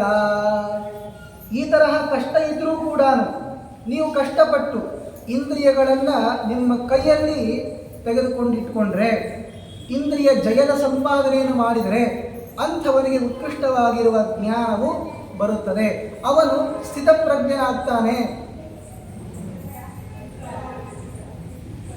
ನಮ್ಮ ಪ್ರಹ್ಲಾದರಾಜರು ಒಂದು ಮಾತನ್ನು ಹೇಳ್ತಾರೆ.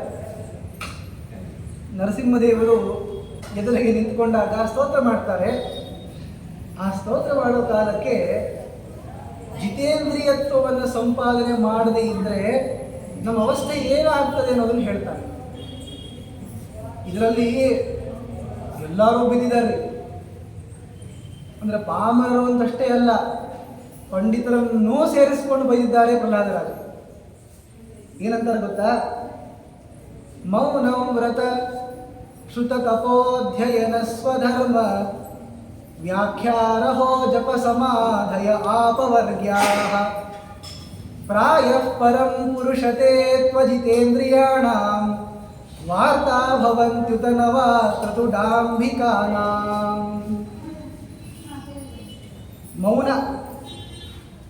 ಮೌನದಿಂದ ಇರೋದು, ವ್ರತ ಅನೇಕ ವ್ರತಗಳನ್ನು ಮಾಡೋದು, ಶ್ರುತ ಅಧ್ಯಯನ ಮಾಡ್ತಾರೆ, ಅಧ್ಯಯನದಲ್ಲಿ ಉತ್ತಮವಾಗಿರುವ ಸಚ್ಚಾಸ್ತ್ರಗಳ ಅಧ್ಯಯನ ಮಾಡ್ತಾರೆ, ತಪಸ್ಸು ವ್ಯಾಖ್ಯಾನ ಮಾಡೋದು, ಇನ್ನೊಬ್ಬರಿಗೆ ಪಾಠ ಹೇಳಿಕೊಡ್ತಾರೆ, ರಹಸ್ಸು ಅಂದರೆ ಏಕಾಂತದಲ್ಲಿ ವಾಸ ಮಾಡ್ತಾರೆ ಜ್ಞಾನಿಗಳು, ಆ ತರಹ ಏಕಾಂತ ವಾಸ, ಜಪ ಉತ್ಕೃಷ್ಟವಾಗಿರುವ ಮಂತ್ರಗಳ ಜಪ ಮಾಡ್ತಾರೆ, ಸಮಾಧಿ ಪರಮಾತ್ಮನನ್ನ ಧ್ಯಾನ ಮಾಡೋದು ಅಂತ ಆ ಧ್ಯಾನಕ್ಕೆ ಎಂದು ಕೂತ್ಕೊಳ್ತಾರೆ. ಇವೆಲ್ಲವೂ ಉತ್ಕೃಷ್ಟವಾಗಿರುವಂತಹ ಕಾರ್ಯಗಳು ಆಪವರ್ಗ್ಯಾಹ, ನಮಗೆ ಮೋಕ್ಷಕ್ಕೆ ಸಾಧನವಾದದ್ದು ನಿಜ. ಆದರೆ ಇವೆಲ್ಲವನ್ನೂ ಮಾಡ್ತಿದ್ರು ಕೂಡ, ಇದರಲ್ಲಿ ಯಾವ್ದು ಮಾಡ್ತಾ ಇದ್ದೀವೋ ಬಿಡ್ತೀವೋ ನಮಗೆ ಗೊತ್ತಿಲ್ಲ, ಆದರೆ ಇವೆಲ್ಲ ಮಾಡ್ತಾ ಇದ್ರೂ ಕೂಡ ಮೋಕ್ಷಕ್ಕೆ ಸಾಧನ ಅಂತ ಗೊತ್ತಿದ್ರೂ ಕೂಡ ಅವಿಜಿತೇಂದ್ರಿಯಾಣ, ನಮಗೆ ಜಿತೇಂದ್ರಿಯತ್ವ ಇದ್ದಿಲ್ಲ ಅಂದರೆ ಇನ್ನು ನಾವು ನಾಲಿಗೆಗೆ ಸೋತಿದ್ದೇವೆ, ಕಣ್ಣಿಗೆ ಸೋತಿದ್ದೇವೆ, ಕಿವಿಗೆ ಸೋತಿದ್ದೇವೆ ಅಂತಾಗೋದಾದರೆ ಇವೆಲ್ಲವೂ ಕೂಡ ಮೋಕ್ಷ ಸಾಧನವಾಗೋದಿಲ್ಲ. ವಾರ್ತಾ ಭವಂತಿ, ನಮ್ಮ ಜೀವನ ನಡೆಸಲಿಕ್ಕೆ ಕಾರಣವಾಗ್ತವೆ ಹೊರತು ಪರಮಾತ್ಮನ ಪ್ರಸಾದಕ್ಕೆ ಕಾರಣ ಆಗೋದಿಲ್ಲ. ಧಾರ್ಮಿಕರಾಗ್ಬಿಡ್ತೀವಿ. ಜಪ ಮಾಡ್ತಾ ಕೂತ್ಕೊಳ್ಳೋದು ಯಾಕೆ? 4 ಮಂದಿ ನೋಡ್ಲಿರಿ, ಯಾಕೆ ನೋಡ್ಲಿ ಆಸೆ ಇದೆ ನೋಡಿ. ಜಿತೇಂದ್ರಿಯತ್ವ ಇದ್ರೆ ಜಪ ಮಾಡ್ತಾ ಕೂತ್ಕೊಂಡಿರ್ತಾನೆ, ಯಾಕೆ ಮಾಡ್ತೀರಿ ಅಂತ ನೀವು ಎದ್ದ ಮೇಲೆ ಕೇಳಿದ್ರೆ ದೇವ್ರ ಪ್ರಸನ್ನ ಆಗಲಿ ಏನು ಮಾಡ್ತಾ ಇದ್ದೀನಪ್ಪ, ಅಥವಾ ಮೋಕ್ಷ ಬರಲಿ ಏನು ಮಾಡ್ತಾ ಇದ್ದೀನಪ್ಪ ಅಂತಾನೆ. ಅಲ್ಲಿ ಒಂದು ಅಂಶ ಹೇಳಿದ್ರು, ವಾರ್ತಾ ಭವಂತ್ಯುತ ನವಾತ್ರತು ಡಾಂಭಿಕಾನ, ಎಲ್ಲಿ ತನಕ ನೀವು ಡಾಂಭಿಕರು ಅಂತ ಜನಕ್ಕೆ ಗೊತ್ತಾಗಿಲ್ಲೋ ಅಲ್ಲಿ ತನಕ ನಿಮ್ಗೆ ಪ್ರಶಂಸೆ ಮಾಡ್ತಾರೆ, ನಿಮ್ಗೆ ದಾನ ಕೊಡ್ತಾರೆ, ಎಲ್ಲ ಮಾಡ್ತಾರೆ. ಯಾವಾಗ ಇವರೇ ನಿಮಗೆ ಸುಮ್ಮನೆ ನಾಟಕ ಮಾಡ್ಲಿಕ್ಕೆ ಇವೆಲ್ಲ ಮಾಡ್ತಾ ಇದ್ದಾರೆ ಅಂತ ಗೊತ್ತಾಯಿತು ಅಂದರೆ ವಾರ್ತಾನೂ ಆಗಲ್ಲ, ಇದು ನಿಮ್ಮ ವೃತ್ತಿ ಜೀವನಕ್ಕೆ ಉಪಾಯನೂ ಆಗೋದಿಲ್ಲ. ಅಂದರೆ ಯಾರು ದಕ್ಷಿಣೆನೂ ಹಾಕಲ್ಲ ಅಂತ ಅರ್ಥ. ನಿಮ್ಮನ್ನು ಮಾತಾಡ್ಸೋದು ಇಲ್ಲ, ನೀವು ಡಾಂಭಿಕಿದ್ದಾನೆ ಅಂತ ಬೈಕೊಂಡು ಹೋಗ್ತಾರೆ. ನೋಡಿ, ಇವೆಲ್ಲ ಸಂಪಾದನೆ ಮಾಡೋದು ತುಂಬ ಕಷ್ಟ ಇದೆ. ಏನು ಮೌನ ವ್ರತ ಮಾಡೋದು ಅಷ್ಟು ಸುಲಭ ಅಂತ ಅಂದ್ಕೊಂಡಿದ್ದೀರಾ? ಈ ಮೌನದ ಬಗ್ಗೆ ಕೆಲವರು ಮಾಡ್ತಾರೆ. ಊಟಕ್ಕೆ ಕೂತ್ಕೊಂಡಾಗ ಮೌನ, ಮತ್ತು ಇದನ್ನು ಯಾಕೆ ತಪ್ಪು ಮಾಡಿದ್ರಿ ಅಂತ ಕೇಳಿದಾಗ ಮೌನ, ಹೀಗೆಲ್ಲ ಮೌನ ವ್ರತಗಳನ್ನು ಮಾಡೋರು ಅಂತ ಲೋಕದಲ್ಲಿ ಇರ್ತಾರೆ. ಭಾಳ ಶ್ರೇಷ್ಠವಾದಂತಹ ವ್ರತನೇ. ಯಾಕೆಂದರೆ ಈ ಮಾತು ನಿಲ್ಲಿಸ್ಲಿಕ್ಕೆ ಆಗೋದಿಲ್ಲ ನೋಡಿ. ಮಾತು ಬಹಳ ಸುಲಭವಾಗಿ ನಾವು ಹರಿದು ಬಿಟ್ಬಿಡ್ತೀವಿ. ಒಂದು ಸುಭಾಷಿತ ಇದೆ ನೋಡಿ, ಜಿಹ್ವೆ ಪ್ರಮಾಣಂ ಜಾನೀಹಿ ಭಾಷಣೆ ಭೋಜನೆ ತಥಾ ಅತ್ಯುಕ್ತಿ ಅತಿಭುಕ್ತಿಶ್ಚ ಸತ್ಯಂ ಪ್ರಾಣಾಪಹಾರಣಿ. ನಾಲ್ಗಿ ಸ್ವಲ್ಪ ನೋಡ್ಕೊಂಡು ಮಾತಾಡಪ್ಪ, ಅಥವಾ ನೋಡ್ಕೊಂಡು ತಿನ್ನಪ್ಪ ಮಾರಾಯ. ಯಾಕೆ ಬಹಳ ಮಾತಾಡಿದರೂ ಯಾರಾದ್ರು ಹೊಡೆ ಹೋಗ್ತಾರಷ್ಟೇ. ಬಹಳ ತಿನ್ನೂ ಕೂಡ ಪಾಪ ನಾಲ್ಗಿಗೇನೋ ಸೇರ್ತದೆ, ಪಾಪ ಹೊಟ್ಟೆ ಏನು ಮಾಡಬೇಕು, ಎಷ್ಟು ಹಾಕ್ತೀವೋ ಮಾರಾಯ ಅಂತ ಹೊಟ್ಟೆ ನಾಲಿಗೆ ಬೈಯುತ್ತಷ್ಟೆ. ಅದರಿಂದ ಈ ಮಾತು ನಿಲ್ತದೆ ಅಂತ ಆದ್ದರಿಂದ ಮೌನವನ್ನು ಮಾಡೋದು ಭಾಳ ಚಲೋ. ಆದರೆ ಈ ಮೌನ ವ್ರತ ಮಾಡೋ ಕಾಲಕ್ಕೆ ಜನರಲ್ಲಿ ಒಂದು ಸಮಸ್ಯೆ ಬರ್ತದೆ ನೋಡಿ. ವಸ್ತುತಃ ಮೌನ ಅಂದರೆ ಏನರ್ಥ? ಮಾತಾಡಬಾರ್ದು ಅಂತ ನಿಮ್ಗೆ ಗೊತ್ತಿದೆ. ಅದನ್ನ ಬಿಟ್ಟು ಇನ್ನೊಂದಿದೆ, ಮಾತಾಡಬಾರ್ದು, ಪರಮಾತ್ಮನ ನಾಮೋಚ್ಚಾರಣೆ ಮಾಡ್ತಿರ್ಬೇಕು, ನಾಮಸ್ಮರಣೆ ಮಾಡ್ತಿರ್ಬೇಕು ಅಂತ ಅರ್ಥ ಇದೆ. ಕೇವಲ ಸುಮ್ಮನೆ ಗಪ್ ಕುತ್ಕೊಂಡ್ಬಿಟ್ರು ಕೂಡ ಏನೂ ಮಾತಾಡಿಲ್ಲ ಅಂತ ಇದೆ ಹೊರತು ರಸವರ್ಜಂ, ಮನಸ್ಸಿನಲ್ಲಿ ಮಾತಾಡಬೇಕು ಅನ್ನೋ ಆಸೆ ಹೋಗ್ಲಿಲ್ಲಲ್ಲ. ಆಸೆ ಇದ್ದೇ ಇದೆ. ಅದಕ್ಕೆ ನೀವು ಊಟ ಆದ ತಕ್ಷಣಕ್ಕೇನೆ ಏನ್ ಸಾರು ಮಾಡಿದ್ದೇವೆ ಮರೆ, ಉಪ್ಪೇ ಹಾಕಿರ್ಲಿಲ್ಲ ಅಂತ ನೀವು ಮೊದಲು ಅನ್ನೋದೇ ಅದನ್ನ. ಯಾಕೆ ಅಂದ್ರೆ ಅಲ್ಲಿ ತನಕ ಹಿಡಿದಿಟ್ಕೊಂಡಿದ್ರಿ, ಅದು ಮನಸ್ಸು ಸುಮ್ಮನೆ ಬಿಡ್ತಾ ಇರಲಿಲ್ಲ. ಅಯ್ಯೋ ಅನ್ಬೇಕು ಕೊನೆಗೆ ಅರ್ಧಕ್ಕೆ ಆ ಪೋಷಣೆ ತಗೊಂಡು ಎದ್ದು ಹೋಗಿ ಏನ್ ಅಡುಗೆ ಮಾಡಿದ್ದೀವೋ ಮಾರಯ್ಯ ಅಂತ ಮೌನ ವ್ರತವನ್ನು ಬಿಟ್ಟು ಬೈಯುವಂತಹ ಆಸೆ ಇರ್ತದೆ. ತಾತ್ಪರ್ಯ ಏನು ಅಂದರೆ, ಪರಮಾತ್ಮನ ನಾಮಸ್ಮರಣೆಯನ್ನು ಮಾಡ್ತಾ, ನಾಮೋಚ್ಚಾರಣೆಯನ್ನು ಮಾಡ್ತಾ ಮೌನವನ್ನು ಸಂಪಾದನೆ ಮಾಡಬೇಕು. ಬಹಳ ಉತ್ತಮವಾಗಿರುವಂಥದ್ದೇ ಅದು. ಆದರೆ ಈಗ ಹೇಳುವಂತೆ ಜಿತೇಂದ್ರಿಯತ್ವ, ಇಂದ್ರಿಯಗಳ ಜಯವನ್ನು ಸಂಪಾದನೆ ಮಾಡದೇ ಇದ್ದಾಗ ಈ ಮೌನ ಆಚರಣೆ ಅನ್ನೋದು ಡಾಂಬಿಕವಾಗಿಬಿಡ್ತದೆ, ಸುಮ್ಮನೆ ನಾಟಕ ಅಂತ ಆಗ್ಬಿಡುತ್ತೆ ಅಷ್ಟೇ. ಮತ್ತು ಹಾಗಾದರೆ ನಿಮಗೊಂದು ಉಪಾಯ ಹೇಳ್ತೀನಿ ನೋಡಿ. ಯಾಕಂದರೆ ಮೌನ ವ್ರತವನ್ನು ಸುಲಭವಾಗಿ ಎಲ್ಲರೂ ಮಾಡಿದವರು ಇದ್ದಾರೆ ಅಂತ. ಅದರಿಂದ ಒಂದು ಉಪಾಯ ಅಷ್ಟೇ, ಅವ್ರಿಗೊಂದು ಸಲಹೆ. ಈಗ ನೀವು ಯಾವುದೋ ಒಂದು ಪದಾರ್ಥವನ್ನು ಬೇಕೋ ಬೇಡೋ ಅಂತ ಕೇಳ್ತಾರೆ. ನಾನೇನು ಹೇಳ್ತೀನಿ ಅಂದರೆ ಬೇಕು ಅಂತ ಅಂದ್ಬಿಡಿ. ಯಾಕೆಂದರೆ ಬೇಕು ಅಂತ ಒಂದು ಪದ ಆಡಿದರೂ ಕೂಡ ಏನು ಚಿಂತೆ ಇಲ್ಲ. ನೀವು ಬೇಕು ಅಂತ ಒಂದು ಪದ ಆಡಲಾರ್ದೆ ಈ ಬೇಕು ಅಂತ ಅನ್ಲಿಕ್ಕೆ ಯಾವುದೋ ಒಂದು ನೀವು ಪರಮಾತ್ಮನ ನಾಮದ ಸಂಕೇತ ಮಾಡ್ಕೊಂಡಿರ್ತೀರಿ. ಅದು ಅವನಿಗೆ ಗೊತ್ತಿರಬೇಕು, ಅದು ಅವನಿಗೆ ಗೊತ್ತಾಗಲ್ಲ.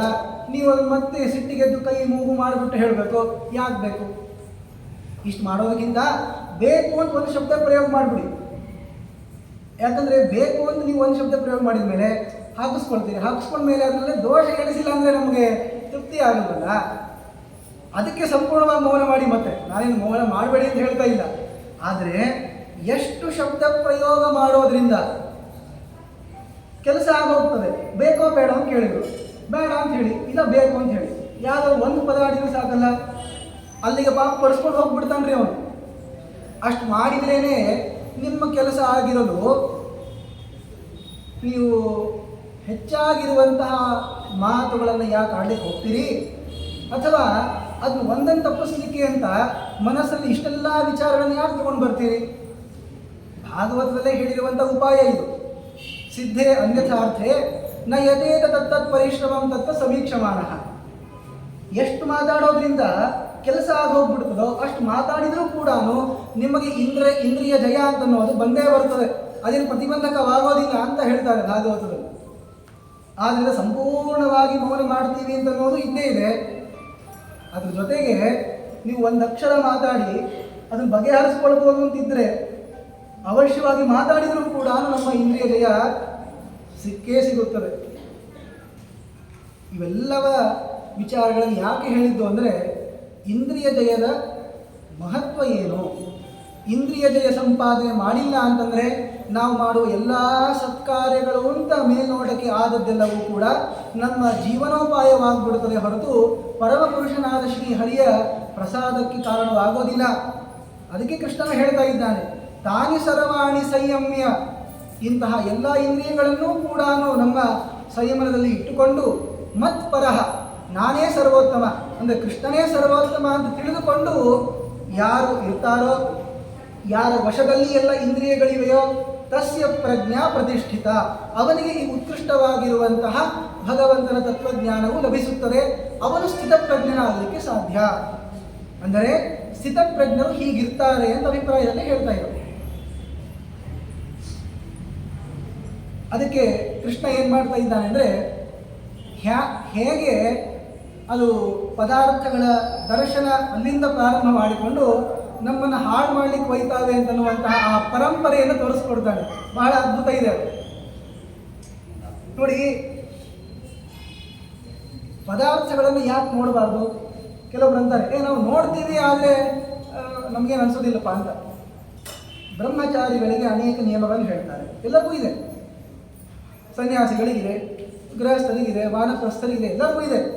ಸಾಮಾನ್ಯವಾಗಿ ಹೇಳೋದುಂಟು, ಬ್ರಹ್ಮಚಾರಿಗಳು ಹಾಗೆಲ್ಲ ಹಿಂಗೆ ಗುಂಪುಗಳು ಬಿಟ್ಟು ಹರಟೆ ಹೊಡೆಯೋದು ಅಥವಾ ಸ್ತ್ರೀಯರ ವಿಚಾರವನ್ನು ಮಾಡೋದು ಇವನ್ನೆಲ್ಲ ಮಾಡಬಾರ್ದು. ಯಾಕೆ ಅಂತಂದರೆ ಅವರ ಬ್ರಹ್ಮಚರ್ಯಕ್ಕೆ ಘಾತಕವಾಗ್ತದೆ, ಅನೇಕ ದುರ್ವಿಚಾರಗಳು ಬರ್ತವೆ, ಹರಟೆ ಹೊಡೆಯೋದು ಇವೆಲ್ಲ ಮಾಡಬಾರ್ದು ಅಂತ ಹೇಳ್ತಾರೆ. ನಾವು ಮಾಡ್ತೀವಿ, ಆದರೆ ಅದರಿಂದ ಏನೋ ಉಂಟಾಗ್ತದಲ್ಲ ಅದನ್ನು ಪರಿಹಾರ ಮಾಡ್ಕೊಳ್ತೀವಿ ಅಂತ. ಈಗ ಸ್ಥಿತಪ್ರಜ್ಞರು ಅಂತ ನಾವು ಆಗಿದ್ದರೆ ಪದಾರ್ಥಗಳ ಸನ್ನಿಕರ್ಷವಾದರೂ ಕೂಡ ನಮಗೆ ಭೋಗ ಆಗ್ತಿದ್ರೂ ಕೂಡ ಅದ್ರ ಮೇಲೆ ರಾಗ ಇಡಲಾರ್ದೆ ವಾಪಸ್ ಬರಲಿಕ್ಕೆ ಅಂತ ಆಗೋದಿದ್ರೆ ನಾವು ಅಂಥವ್ರ ಬಗ್ಗೆ ಮಾತಾಡ್ತಾ ಇಲ್ಲ. ಆದರೆ ಸಾಮಾನ್ಯವಾಗಿ ಏನಾಗ್ತದೆ ಗೊತ್ತಾ, ಧ್ಯಾಯತೋ ವಿಷಯಾನ್ ಪುಂಸಃ ಸಂಗಸ್ತೇಷು ಉಪಜಾಯತೆ ಸಂಗಾತ್ ಸಂಜಾಯತೆ ಕಾಮಃ ಕಾಮಾತ್ ಕ್ರೋಧೋಭಿಜಾಯತೆ ಕ್ರೋಧಾತ್ ಭವತಿ ಸಮ್ಮೋಹಃ ಸಮ್ಮೋಹಾತ್ ಸ್ಮೃತಿವಿಭ್ರಮಃ ಸ್ಮೃತಿಭ್ರಂಶಾತ್ ಬುದ್ಧಿನಾಶೋ ಬುದ್ಧಿನಾಶಾತ್ ಪ್ರಣಶ್ಯತಿ. ಮೊದಲಿಗೆ ವಿಷಯಗಳನ್ನು ನಾವು ನೋಡಿದಾಗ ಅದ್ರ ಬಗ್ಗೆ ಚಿಂತೆ ಉಂಟಾಗ್ತದೆ. ಧ್ಯಾಯತೋ ವಿಷಯಾನ್ ಪುಂಸಃ, ಒಂದು ವಸ್ತು ನೋಡಿದ್ವಿ, ಭಾಳ ಚಲೋ ಕಾಣಿಸ್ತದೆ, ಮನೆಗೆ ಹೋದ್ಮೇಲೆ ಎಷ್ಟು ಚಲೋ ಇತ್ತಲ್ಲ ಅದು ಅಂತ ಅದ್ರ ಬಗ್ಗೆ ಸ್ಮರಿಸ್ಕೊಳ್ತೀವಿ. ಹೀಗೆ ಚಿಂತೆ ಮಾಡಿದ್ವಿ ಅಂತಂದರೆ ಸಂಗಸ್ತೇಷು ಉಪಜಾಯತೆ, ಅದರ ಮೇಲೆ ಆಸಕ್ತಿ ಉಂಟಾಗ್ತದೆ. ಇಲ್ಲಿ ಸಂಘ ಅನ್ನೋ ಶಬ್ದವನ್ನು ಕೃಷ್ಣ ಬಳಸಿ ಆಮೇಲೆ ಕಾಮ ಅನ್ನೋ ಶಬ್ದವನ್ನು ಬಳಸಿದ್ದಾರೆ. ಒಂದಾದ್ಮೇಲೆ ಒಂದು ಬರ್ತದೆ ಅಂತ ಹೇಳಬೇಕಾಗಿದೆ. ಅದಕ್ಕೆ ಪ್ರತ್ಯೇಕಿಸಿ ಅರ್ಥ ತಿಳ್ಕೊಳ್ಬೇಕು. ಧ್ಯಾಯತೋ ವಿಷಯಾನ್ ಪುಂಸಃ ಸಂಗಸ್ತೇಷು ಉಪಜಾಯತೆ. ನಾವು ಪದಾರ್ಥಗಳನ್ನು ನೋಡ್ತೀವಿ, ಅದು ನಮಗೇನು ಆಸಕ್ತಿ ಬರೋದಿಲ್ಲ ಅಂತ ಅಲ್ಲಿಗೆ ಹೋಗ್ಬೇಡಿ. ನೀವು ನೋಡ್ತಾ ಇದ್ರಿ ಅಂದರೆ ಅದು ಒಂದಲ್ಲ ಒಂದು ದಿವಸ ಆ ಪದಾರ್ಥದ ಮೇಲೆ ನಮಗೆ ಆಸಕ್ತಿ ಬಂದೇ ಬರ್ತದೆ. ಸಂಗಾತ್ ಸಂಜಾಯತೆ ಕಾಮಃ, ಆಸಕ್ತಿ ಬಂತು ಅಂದರೆ ಇನ್ನಷ್ಟು ಉದ್ರಿಕ್ತವಾಗಿರುವಂತಹ ಬೇಕು ಅನ್ನುವಂತಹ ಕಾಮನೆ ಉಂಟಾಗುತ್ತದೆ. ಅದಕ್ಕೇನಾಯ್ತು ರೀ, ಕಾಮನೆ ಉಂಟಾಯಿತು ಅಂದರೆ ಅದು ಸಿಗಲಿಲ್ಲ ಅಂದರೆ ಸಿಟ್ಟು ಬರ್ತದೆ. ಕಾಮಾತ್ ಕ್ರೋಧೋಭಿಜಾಯತೆ, ಇದೇ ಇರೋದಲ್ಲ. ನೀವೇನೋ ಕೇಳಿದ್ರಿ, ಕೊಡಲ್ಲ ಅಂದ್ರೆ ಯಾಕೆ ಕೊಡಲ್ಲ ಅಂದರೆ ಜಗಳ ಶುರು. ಚಿಕ್ಕ ಹುಡುಗರು ಮಾಡ್ತಾರೆ ನೋಡಿ, ಅಪ್ಪ ಇದನ್ನು ಕೊಡಿಸು ಅಂದ, ಸುಮ್ಮನೆ ಕೊಡಿಸಲ್ಲ ಅಂತಂದ. ಮನೆ ರಸ್ತೆಯಿಂದ ಮನೆ ತನಕ ಉಡಾಡ್ಕೊಂಡು ಹೋಗ್ತಾನೆ ಅವ್ರು. ಕೊನೆಗೆ ಪಕ್ಕದವ್ರು ಹೇಳ್ತಾರೆ, ಏನು ಕೊಡಿಸ್ಬಿಟ್ರಪ್ಪ ಅಂತ. ಇದು ಸುಲಭ ಇದೆ. ನಮಗೆ ಮನಸ್ಸಿನಲ್ಲಿರುವಂತಹ ಕಾಮನೆ ಪೂರ್ಣ ಆಗಲಿಲ್ಲ ಅಂದರೆ ಸಿಟ್ಟು ಬರ್ತದೆ ಅನ್ನೋದು ನಿಮ್ಮೆಲ್ಲರಿಗೂ ಬಂದಿದೆ. ಕಾಮ ಕ್ರೋಧೋಭಿಜಾಯತೆ ಅಲ್ರಿ. ಆಮೇಲೆ ಶಾಂತನೂ ಆಗ್ತದಲ್ಲ ಅಂದರೆ ಹಂಗೆ ನಿಯಮ ಇಲ್ಲ. ಕ್ರೋಧಾದ್ಭವತಿ ಸಮ್ಮೋಹ, ಸಿಟ್ಟು ಬಂತು. ಸಿಟ್ಟು ಬಂದಾಗ ಏನಾಗ್ತದೆ ಹೇಳಿ, ಈಗ ಕೊಡಂಗಿಲ್ಲ ಅಂದ, ಹೋಗಿ ಹೊಡೆದಿಸ್ಕೊಂಬರೋಣ ಅನ್ನೋ ಅಕಾರ್ಯ ಇಚ್ಛಾ ಉತ್ಪನ್ನ ಆಗ್ತದೆ. ಸಮ್ಮೋಹ ಅಂದರೆ ಅಕಾರ್ಯ ಇಚ್ಛಾ. ಶಾಸ್ತ್ರದಲ್ಲಿ ಹೇಳಿದ್ದಾರೆ, ಇಂಥ ವಸ್ತುನೆಲ್ಲ ತಿನ್ನಬಾರ್ದು ಅಂತ. ಅದಕ್ಕೆ ನಿಮ್ಮನ್ನು ಎಲ್ಲರೂ ಜ್ಞಾನಿಗಳೆಲ್ಲರೂ ನೋಡ್ತಿರ್ತಾರೆ. ಅದಕ್ಕೆ ಏನು ಮಾಡ್ತಾನೆ, ಬೇಕಾಗಿದೆ ನೋಡಿ ಇವರೆಲ್ಲರೂ ಬೇಡ ಬೇಡ ಅಂತಂತಾರೆ ಅಂತ ಹೇಳಿ ಕದ್ದು ಮುಚ್ಚಿ ಎಲ್ಲೋ ಹೋಗ್ಬಿಟ್ಟು ಅಕಾರ್ಯವಾಗಿದೆ ಅಂತ ಗೊತ್ತಿದೆಯೋ ಇಲ್ಲವೋ ಗೊತ್ತಿಲ್ಲ, ಆದರೆ ಇಚ್ಛೆ ಮಾಡಿಬಿಟ್ಟು ಅದನ್ನು ಪರಿಪೂರ್ಣ ಮಾಡಬೇಕು ಅಂತ ಹೋಗಿ ಅಲ್ಲಿ ಹೋಗಿ ಏನೋ ತಪ್ಪು ಕೆಲಸ ಮಾಡಿ ಬರ್ತಾನೆ. ಕ್ರೋಧಾದ್ಭವತಿ ಸಮ್ಮೋಹ. ಈ ಅಕಾರಿ ಇಚ್ಛಾ ಬಂತು ಅಂದರೆ ಸಮ್ಮೋಹಾತ್ ಸ್ಮೃತಿ ವಿಭ್ರಮ. ನಾವು ಕೇಳಿದ್ವಿ, ಜ್ಞಾನಿಗಳು ಹೇಳಿದ್ರು, ಲೋಪ ಇದು ಮಾಡಬಾರ್ದಪ್ಪ, ಈ ತರಹ ಇರಬಾರ್ದಪ್ಪ. ಶಾಸ್ತ್ರದಲ್ಲಿ ಹೇಳಿದ್ರು ಹೀಗೆಲ್ಲ ಮಾಡಬಾರ್ದಾಗಿತ್ತು ಅಂತ. ಆ ಮಾಡಬಾರ್ದು ಅಂತ ಏನು ಸ್ಮೃತಿ ಇತ್ತು ಮೊದಲಿಗೆ, ಅದು ಹೊರಟು ಹೋಗ್ಬಿಡ್ತದೆ. ಇದು ತಪ್ಪು ಅಂತ ಹೇಳಿದ್ರಲ್ಲ, ಆ ಮಾತು ನೆನಪಿಗೆ ಬರೋದಿಲ್ಲ. ಅಕಾರಿ ಇಚ್ಛಾದಿಂದ ಸ್ಮೃತಿ ವಿಭ್ರಮವಾಗುತ್ತದೆ, ಮರ್ತು ಹೋಗ್ಬಿಡ್ತದೆ. ಏನಾಯ್ತು ಇದರಿಂದ? ಸ್ಮೃತಿ ಭ್ರಂಶಾತ್ ಬುದ್ಧಿನಾಶ. ಇದು ಮಾಡಬಾರ್ದು ಅಂತ ಹೇಳಿದ್ದು ನೆನಪಾರ ಹೋಯಿತು ಅಂತಾದ್ರಿಂದ ತಲೆ ಕೆಟ್ಟು ಹೋಗ್ಬಿಡ್ತದೆ. ಕೆಡ್ಲಿ ಅಂದರೆ ಬುದ್ಧಿನಾಶಾತ್ ಪ್ರಣಶ್ಯತಿ. ಬುದ್ಧಿ ಹಾಳಾಯಿತು ಅಂದರೆ ಸಂಪೂರ್ಣ ಇವು ನಾಶ ಅಂತಾನೆ. ಅದರಿಂದ ಮತ್ತೆ ಮೊದಲಿಗೆ ಬನ್ನಿ, ಧ್ಯಾಯತೋ ವಿಷಯಾನ್ ಪುಂಸಃ. ವಿಷಯ ಧ್ಯಾನವನ್ನೇ ಮಾಡಬೇಡಿ, ಮೂಲವನ್ನೇ ಕತ್ತರಿಸಾಕ್ಬಿಡಿ. ಯಾರನ್ನೂ ವಿಶೇಷವಾಗಿ ನಾನು ವಿಮರ್ಶೆ ಮಾಡ್ತೀನಿ ಅಂತಲ್ಲ.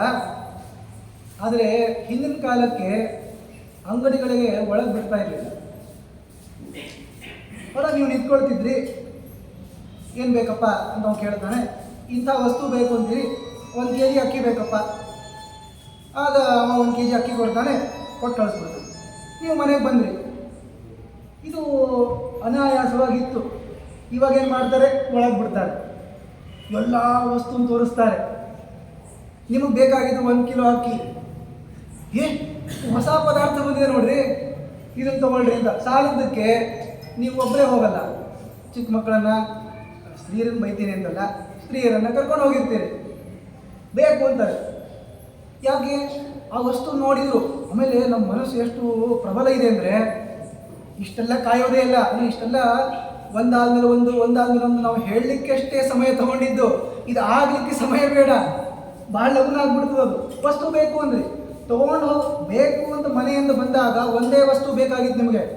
ಆದರೆ ಹೊರಗೆ ಬರೋ ಕಾಲಕ್ಕೆ ನೀವು ಇಷ್ಟು ವಸ್ತು ತೊಗೊಂಡು ಬರ್ತೀರ. ಉತ್ತಮನೇ, ಇಲ್ಲ ಅಂತಲ್ಲ. ಆದರೆ ನೀವು ಎದಕ್ಕೆ ಹೋದದ್ದು? ಪದಾರ್ಥಗಳ ದರ್ಶನ ಅಂತನ್ನೋದೇ ಮೊದಲು ಬಹಳ ಅಪಾರ್ಥಕಾರಿ ಇದೆ. ಅದನ್ನು ನಾವು ಮನೆಗಾಡಬೇಕು ಅಂತ ಹೇಳ್ತಾ ಇದ್ದೀನಿ ಅಷ್ಟೇ. ನಾವು ನೋಡ್ತೀವಿ, ನಮಗೇನಾಗಲ್ಲ. ನೋಡಿದರೆ ಏನಾಗೋದಿದೆ, ಈ ಥರ ಆಗಬಾರ್ದಪ್ಪ ಅಂದರೆ ನೀವು ನೋಡಿ ಶುರು ಮಾಡಿದರೆ ಸಂಘಸ್ಥೇಷು ಉಪಜಾಯತೆ, ಸಂಘಾತ್ ಸಂಜಾಯತೆ ಕಾಮಃ, ಕಾಮಃ ಕ್ರೋಧೋ ವಿಜಾಯತೆ. ಒಂದಾದ್ಮೇಲೆ ತಾನಾಗೇ ಬಂದ್ಬಿಡ್ತದದು. ಅದನ್ನು ಮೂಲಘಾತ ಮಾಡಬೇಕು ನೋಡಿ. ವಿಷವೃಕ್ಷ ಅಂತಿರ್ತವೆ, ಅದು ಇದ್ರೇ ಒಳ್ಳೇದಲ್ಲ. ಅದಕ್ಕೇನು ಮಾಡ್ತೀರಿ? ಮೂಲ ಬೇರೆ ಸಮೇತವಾಗಿ ಕಿತ್ತೊಗಿತಾರೆ. ಈ ಪಾಪ ರೈತರು ತಾವೇನು ಬಿತ್ತಬೇಕು ಅಂತ ಅಂದ್ಕೊಂಡಿರ್ತಾರೆ, ಅಂಥಲ್ಲಿ ಇವು ವ್ಯರ್ಥವಾಗಿರುವಂತಹ ಗಿಡಗಳ ಬೆಳೆದು ಏನು ಮಾಡ್ತಾರೋ, ಗಿಡನೇ ಇರಲಿ, ಇದು ಗಿಡ ಅದು ಗಿಡ ಅಂತಂತಾರೆ. ನಾವು ಕಿತ್ತೊಗಿತಾರೆ ಅಷ್ಟೇ. ಯಾಕೆ? ಬೇಕಾಗಿಲ್ಲ ನಮಗಿದು ಅಂತ. ಹಾಗೆ ನಮ್ಮ ಮನಸ್ಸನ್ನು ಕೆಡಿಸುವಂಥದ್ದು ಯಾವುದು? ಇವೆಲ್ಲವೂ ಅಂತ ಒಂದೊಂದೇ ಹೇಳಿದಲ್ಲ. ಮೂಲ ಯಾವುದು? ವಿಷಯ ಧ್ಯಾನ. ಪದಾರ್ಥಗಳು ನೋಡ್ತಾ ಇದ್ದೀವಲ್ಲ, ನಾವು ಧ್ಯಾನ ಮಾಡಿಬಿಟ್ಟು ಬೇಕು ಅಂತ ಚಿಂತನೆ ಮಾಡ್ತಾ ಇದ್ದೀವಲ್ಲ, ಅದನ್ನೇ ಬಿಟ್ಬಿಡಿ. ಅದು ಪದಾರ್ಥಗಳನ್ನು ದರ್ಶನ ಮಾಡ್ಕೊಳ್ಳಿಕ್ಕೆ ಹೋಗಬೇಡಿ. ಅಂದರೆ ಹಾಗಾದರೂ ಪ್ರಯತ್ನ ಮಾಡೋಣಂತೆ. ಯಾಕೆಂದರೆ ಅದನ್ನು ದರ್ಶನ ಮಾಡ್ಕೊಂಡ ಮೇಲೂ ಮನಸ್ಸನ್ನು ಹಿಡಿದುಕೊಳ್ಳಿಕ್ಕೆ ಆಗುವಷ್ಟು ಸಾಮರ್ಥ್ಯ ಇನ್ನೂ ಬಂದಿಲ್ವಲ್ಲ. ಇವು ಪಾಂಡವರು, ಯಾದವರು, ಇವರೆಲ್ಲ ಹಾಗಲ್ಲ. ಬಹಳ ದೊಡ್ಡವರು ಇವರೆಲ್ಲ. ಇವರಿಗೆ ರಾಜ್ಯ ಇದ್ದರೂ ಕೂಡ ಕೃಷ್ಣ ಪರಮಾತ್ಮ ಹೇಳಿದ ಅಂತ ತಿಳ್ಕೊಳ್ಳಿ. ನೋಡಪ್ಪ, ನಾಳೆಯಿಂದ ನೀನೇನು ಆಡಬೇಕಾಗಿಲ್ಲ, ನನ್ನ ಜೊತೆ ಬಾ ಅಂದರೆ ಬಂದೆ ಕೃಷ್ಣ ಅಂತಾರವರು. ನಾವು ಇವತ್ತೇ ಬಿಟ್ಟು ಹೋಗ್ಲಿಕ್ಕೆ ಆಗೋದಿಲ್ಲ. ಏನು ಸಾಲ ಮಾಡಿದ್ದೀವೋ, ಏನು ಪ್ರೀಮಿಯಂ ತುಂಬಬೇಕೋ ಏನೋ ಗೊತ್ತಿಲ್ಲ, ಬಿಟ್ಟು ಹೋಗ್ಲಿಕ್ಕೆ ಆಗೋದೇ ಇಲ್ಲ. ಮತ್ತಿಲ್ಲೇ ನಮ್ಮನ್ನು ಕರ್ಕೊಂಡ್ಬರ್ತದೆ. ಆದ್ದರಿಂದ ಬಿಟ್ಟು ಹೋಗ್ತೀನಿ ಅಂತಂದರೂ ಕೂಡ ಮನಸ್ಸಿನಲ್ಲಿ ರಾಗ ಇರ್ತದೆ, ಏನೋ ಒಂದು ದೋಷ ಇದ್ದೇ ಇರ್ತದೆ. ಇದು ಎಲ್ಲದಕ್ಕೂ ಕಾರಣ ಯಾವುದು ಅಂದರೆ, ವಸ್ತುಗಳನ್ನು ನಾವು ನೋಡ್ತೀವಲ್ಲ, ಅಲ್ಲೇ ಇರೋ ದೋಷ. ಹಾಗಾದ್ರೆ ಏನ್ರಿ, ವಸ್ತು ನೋಡಲೇಬಾರ್ದ? ಏನು ಕಣ್ಣು ಮುಚ್ಕೊಂಡು ಹೋಗ್ಬೇಕಾ ಅಂದರೆ ಒಂದು ರೀತಿ ಹಂಗೆ ಇಟ್ಕೊಳ್ಳಿ. ಯಾವ ಪದಾರ್ಥಗಳನ್ನು ನೋಡೋದ್ರಿಂದ ನಿಮ್ಗೆ ಗೊತ್ತಾಗ್ತದೆ, ಈ ವಸ್ತು ನೋಡಿದರೆ ನಮ್ಗೆ ಆಸೆ ಉಂಟೇ ಆಗ್ತದೆ. ಈ ಪರೀಕ್ಷೆಗೆ ಹೋಗೋ ಕಾಲಕ್ಕೆ ತತ್ಕಾಲದಲ್ಲಿ ನೀವು ವೈರಾಗ್ಯವನ್ನು ಸಂಪಾದನೆ ಮಾಡ್ಕೊಂಡಿರ್ತೀರಿ. ಮನೆಯಿಂದ ಶಾಲೆ ತನಕ ಹೋಗೋ ಕಾಲಕ್ಕೆ ಎಷ್ಟೋ ವಸ್ತುಗಳು ಕಾಣ್ತಿರ್ತವೆ. ಆ ಕ್ಷಣದಲ್ಲಿ ಬೇಕು ಅಂತ ಅನಿಸಿದ್ರು, ಈ ಪರೀಕ್ಷೆ ಇದಪ್ಪ, ಈಗ ಸದ್ಯಕ್ಕಂತೂ ಹೋಗೋಣ ಅಂತ ತತ್ಕಾಲದಲ್ಲಿ ಬೇಡ ಅಂತ ಅಂದ್ಕೊಂಡು ಅಥವಾ ತಡ್ಕೊಂಡು ಹೋದ್ರೋ ಇಲ್ಲ. ಹಾಗೆ ಮಾಡಿ ಇಲ್ಲೂ ಕೂಡ ಪ್ರಯತ್ನ ಅಂತೂ ಮಾಡಲೇಬೇಕು. ಯಾವುದರಿಂದ ಈ ಸಂಪೂರ್ಣವಾಗಿರೋ ಒಂದೊಂದು ಆದಮೇಲೆ ಪರಂಪರಿತವಾಗಿ ಬರ್ತಾ ಇವೆ ಅಲ್ಲ, ಇದು ಹೇಗಾದರೂ ಮಾಡಿ ತಡ್ಕೊಳ್ಬೇಕು. ಇಲ್ಲ ಅಂದರೆ ನಮ್ಮ ಸರ್ವನಾಶವು ಕಾದಿದೆ. ಹೀಗೆ ಪರಮಾತ್ಮ ಹೇಳ್ತಾ ಇದ್ದಾನೆ. ಆದ್ದರಿಂದ ಇದೆಲ್ಲದಕ್ಕೂ ಯಾವ ಮದ್ದು ಅಂದರೆ, ಪರಮಾತ್ಮನಲ್ಲಿ ನಾವು ಜ್ಞಾನ ಸಂಪಾದನೆ ಮಾಡಲಿಕ್ಕೆ ಬೇಕಾಗಿರುವ ನಿವೃತ್ತ ಕರ್ಮದ ಅನುಷ್ಠಾನವನ್ನು ಮಾಡ್ತಾ ಇರಬೇಕು. ಅಲ್ಲೇ ಪ್ರಯತ್ನವನ್ನು ಮಾಡ್ತಿರಬೇಕು. ಪರಮಾತ್ಮ ಪ್ರಸನ್ನ ಆಗಲಿ ಅಂತಲೇ ನಾವು ಪ್ರಯತ್ನ ಮಾಡ್ತಿರಬೇಕು. ಇದರಿಂದ ಪರಮಾತ್ಮ ನಮ್ಮನ್ನು ಪಾರು ಮಾಡ್ತಾನಷ್ಟೆ. ಅವಾಗವಾಗ ಪರೀಕ್ಷೆಗೆ ಅಂತ ಜ್ಞಾನಿಗಳನ್ನು ಕೂಡ ಪರಮಾತ್ಮ ಎಷ್ಟೋ ಅಕಾರ್ಯದಲ್ಲಿ ಪ್ರವೃತ್ತಿಯನ್ನು ಮಾಡಿಸಿದ್ದಾನೆ. ಆದರೆ ಮತ್ತೆ ಅವರಿಗೆ ಉತ್ತಮವಾಗಿರುವ ಅನುಗ್ರಹವನ್ನು ಮಾಡಿದ. ಅದಕ್ಕೆ ಸಾಮಾನ್ಯವಾಗಿ ಭಗೀರಥ ಪ್ರಯತ್ನ ಅಂತಂತಾರೆ. ನಾವು ವಿಶ್ವಾಮಿತ್ರರ ದೃಷ್ಟಾಂತ ಕೊಡ್ತಿದ್ದಾರೆ. ವಿಶ್ವಾಮಿತ್ರರು ಬಹಳ ಅದ್ಭುತ ವ್ಯಕ್ತಿಗಳು ನೋಡಿ. ಅವರಿಗೆ ಅವರಿಗೆ ಯಾವ ವಸ್ತುತಃ ವಿಷಯಾಭಿಲಾಷ ಇರೋದಿಲ್ಲ. ಆದರೆ ನಾವು ಮಹಾಭಾರತದ ಈ ಪ್ರವಚನ ಒಂದು ಕ್ರಮದಲ್ಲಿ ಈ ಕಥೆನ ಹೇಳ್ಕೊಂಡು ಬಂದಿದ್ದೀವಿ. ಬ್ರಾಹ್ಮಣ ಅಂತ ಹುಟ್ಟಿದರೂ ಕೂಡ ಕ್ಷತ್ರಿಯ ಪ್ರವೃತ್ತಿಯನ್ನು ಮಾಡುವಂತೆ ಪರಶುರಾಮ ಆಗ್ತಾನೆ. ಕ್ಷತ್ರಿಯ ಕುಲದಲ್ಲಿ ಉತ್ಪನ್ನನಾದರೂ ಕೂಡ ಬ್ರಾಹ್ಮಣನಂತೆ ಬ್ರಹ್ಮರ್ಷಿ ಆಗುವಂತಹ ಒಂದು ವರ ಅದು ವಿಶ್ವಾಮಿತ್ರರಿಗೆ ಒದಗಿ ಬರ್ತದೆ ಅಂತನ್ನುವ ಕಥೆಯನ್ನು ನಾವು ಕೇಳಿದ್ದೇವೆ. ಅದನ್ನು ಯಾಕೆ ನೆನಪಿಸ್ಕೊಳ್ತಾ ಇರೋದು ಅಂದರೆ, ಅವರು ಬ್ರಹ್ಮರ್ಷಿ ಆಗಬೇಕು ಅಂತ ಉತ್ಕಟ ಇಚ್ಛೆ ಮಾಡಿದರು. ನೋಡಿ, ಅವರಿಗೆ ಯೋಗ್ಯತೆಯೂ ಇತ್ತು, ಆ ಎಲ್ಲ ಅಂಶಗಳನ್ನು ಬಿಡಿ. ಈಗ ಪ್ರಯತ್ನಾಂಶದಲ್ಲಿ ಇದನ್ನು ಹೇಳ್ತಾ ಇರೋದು. ಅವ್ರು ಎಷ್ಟು ಪ್ರಯತ್ನ ಪಟ್ಟರು, ಎಷ್ಟೆಲ್ಲ ವರ್ಷಗಳ ಪರ್ಯಂತ ತಪಸ್ಸನ್ನು ಮಾಡಿದರು. ಆಯ್ತಪ್ಪ, ನೀನು ಇನ್ಮೇಲಿಂದ ಬ್ರಾಹ್ಮಣಾದಿ ಅಂದರು, ಸಾಲದು ಅಂದರು. ಆಯ್ತಪ್ಪ, ನೀನು ಋಷಿ ಮಾಡ್ತೀವಿ ಅಂದರು. ಮತ್ತೆ ಎಲ್ಲರೂ ಸಾವಿರಾರು ವರ್ಷಗಳ ತಪಸ್ಸಾದ ಮೇಲೆ ಬ್ರಾಹ್ಮಣ ಅಂತ ಆದ. ಮತ್ತು ಸಾವಿರಾರು ವರ್ಷಗಳ ತಪಸ್ಸು ಮಾಡಿದ್ರು, ಋಷಿ ಅಂತ ಮಾಡಿದರು. ಸಾಲದು ಅಂದರು. ಆಯ್ತಪ್ಪ, ನೀನು ಮಹರ್ಷಿ ಮಾಡ್ತೀವಿ ಅಂದರು. ಅದಕ್ಕೂ ಇಲ್ಲ ಅಂದರು. ಕೊನೆಗೆ ಬ್ರಹ್ಮರ್ಷಿ ಆಗೋ ತನಕ ಬಿಡಲಿಲ್ಲ ಅವರು. ಇದು ಕಷ್ಟ ಇದೆ ಅಂತ ಅನ್ನೋದು ಒಂದಾದರೆ, ಮಧ್ಯದಲ್ಲಿ ಅವ್ರು ಮಾಡ್ತಾ ಇರೋದು ಎಷ್ಟು ಕಷ್ಟ ಇದೆ, ಅವ್ರನ್ನ ಪರೀಕ್ಷೆ ಮಾಡಬೇಕು ಅಂತ ಮೇನಕೆಯನ್ನು ಬಿಟ್ಟರು. ತತ್ಕಾಲದಲ್ಲಿ ಪರಮಾತ್ಮನ ಶಕ್ತಿಯಿಂದ ಮೋಹಿತರಾಗಿ ಸೋತು ಹೋಗ್ಬಿಡ್ತಾರೆ ವಿಶ್ವಾಮಿತ್ರರು. ಮೇನಕೆಯ ರೂಪಲಾವಣ್ಯಕ್ಕೆ ಸೋತೋಗಿ ಅವಳಲ್ಲಿ ಶಕುಂತಲೆಯನ್ನು ಪಡಿತಾರೆ. ನೋಡಿ, ಜ್ಞಾನಿಗಳ ಈ ತರಹ ಸೋಲು ಕೂಡ ಲೋಕದಲ್ಲಿ ಉತ್ಕೃಷ್ಟವಾಗಿರುವ ಆ ಶಕುಂತಲಾ ದೇವಿಯನ್ನು ಹುಟ್ಟಿಸಿದರೆ, ಆ ಶಕುಂತಲೆಯ ಗರ್ಭದಿಂದಲೇ ಬಂದವನು ಈ ಭರತ ಭೂಮಿಯನ್ನು ಆಳಿರುವಂತಹ ಭರತ ಚಕ್ರವರ್ತಿ. ಆದ್ದರಿಂದ ಅವರು ಕಾಮಕ್ಕೆ ಸೋತು ಹೋಗ್ಬಿಟ್ರು ಅಂತ ನೀವು ಹೀಯಾಳಿಸ್ಲಿಕ್ಕೆ ಹೋಗ್ಬೇಡಿ. ಯಾಕೆಂದ್ರೆ ನಮ್ಮಿಂದ ಅಂತಹ ವ್ಯಕ್ತಿಗಳು ಬರೋದಿಲ್ಲ. ಆದರೂ ನಾನು ಹೇಳ್ತಾ ಇರುವಂತಹ ದೃಷ್ಟಾಂತ, ಅಂತಹ ಮಹಾನುಭಾವರಿಗೂ ಪರಮಾತ್ಮ ಪರೀಕ್ಷೆ ಮಾಡಿದ. ಮೇನಿಕೆಯನ್ನು ಬಿಟ್ಟು ಸೋತರು.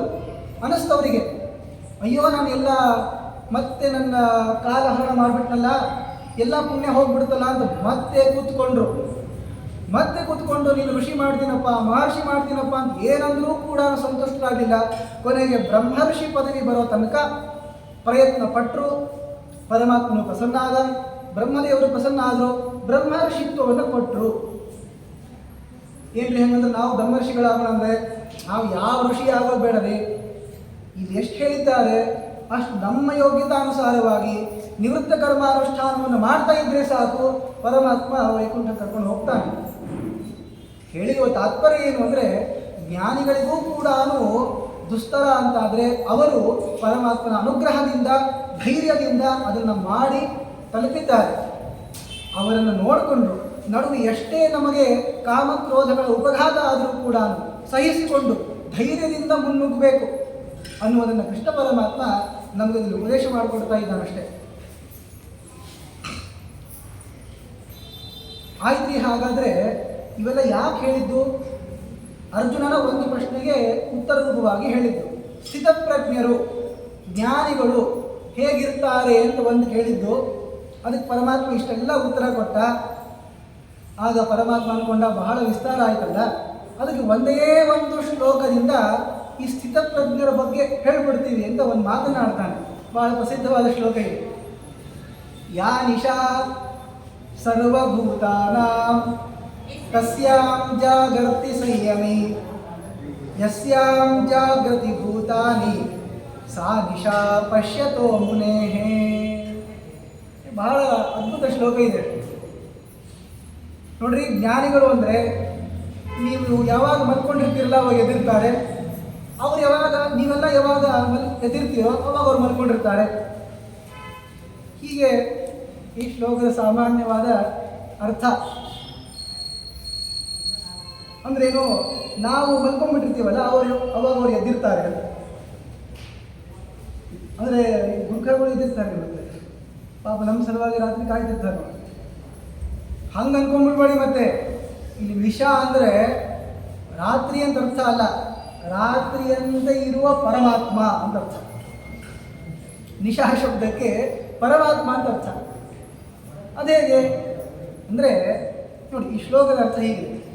ಯಾ ನಿಶಾ ಸರ್ವಭೂತಾನ, ಎಲ್ಲರಿಗೂ ಕೂಡ ಯಾವುದು ರಾತ್ರಿಯೋ ಅಂದರೆ ರಾತ್ರಿಯಂತೆ ಇರುವ ಪರಮಾತ್ಮ ಅಂದರೆ ರಾತ್ರಿ ಕಾಲದಲ್ಲಿ ಹೇಗೆ ಏನೂ ಎಚ್ಚರ ಇರದೇ ಇರುವಂತೆ ಇರ್ತೀವಲ್ಲ, ತಸ್ಯಾಂ ಅಂತಹ ಪರಮಾತ್ಮನ ಸ್ವರೂಪ ವಿಷಯದಲ್ಲಿ ಜಾಗರ್ತಿ ಸಂಯಮಿ, ಈ ಅಪರೋಕ್ಷ ಜ್ಞಾನಿ, ಈ ಉತ್ತಮನಾಗಿರುವ ಜ್ಞಾನಿ ಇವು ಎಚ್ಚೆತ್ತುಕೊಂಡಿರ್ತಾನೆ ಅಂತ.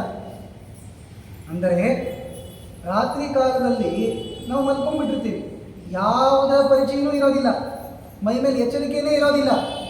ಆ ತರಹ ನಾವು ಕೇವಲ ರಾತ್ರಿ ಕಾಲದಲ್ಲಿ ಇರ್ತೀವಂತಲ್ಲ, ಪರಮಾತ್ಮನ ವಿಷಯದಲ್ಲೂ ಹಾಗೆ ಇರ್ತೀವಿ.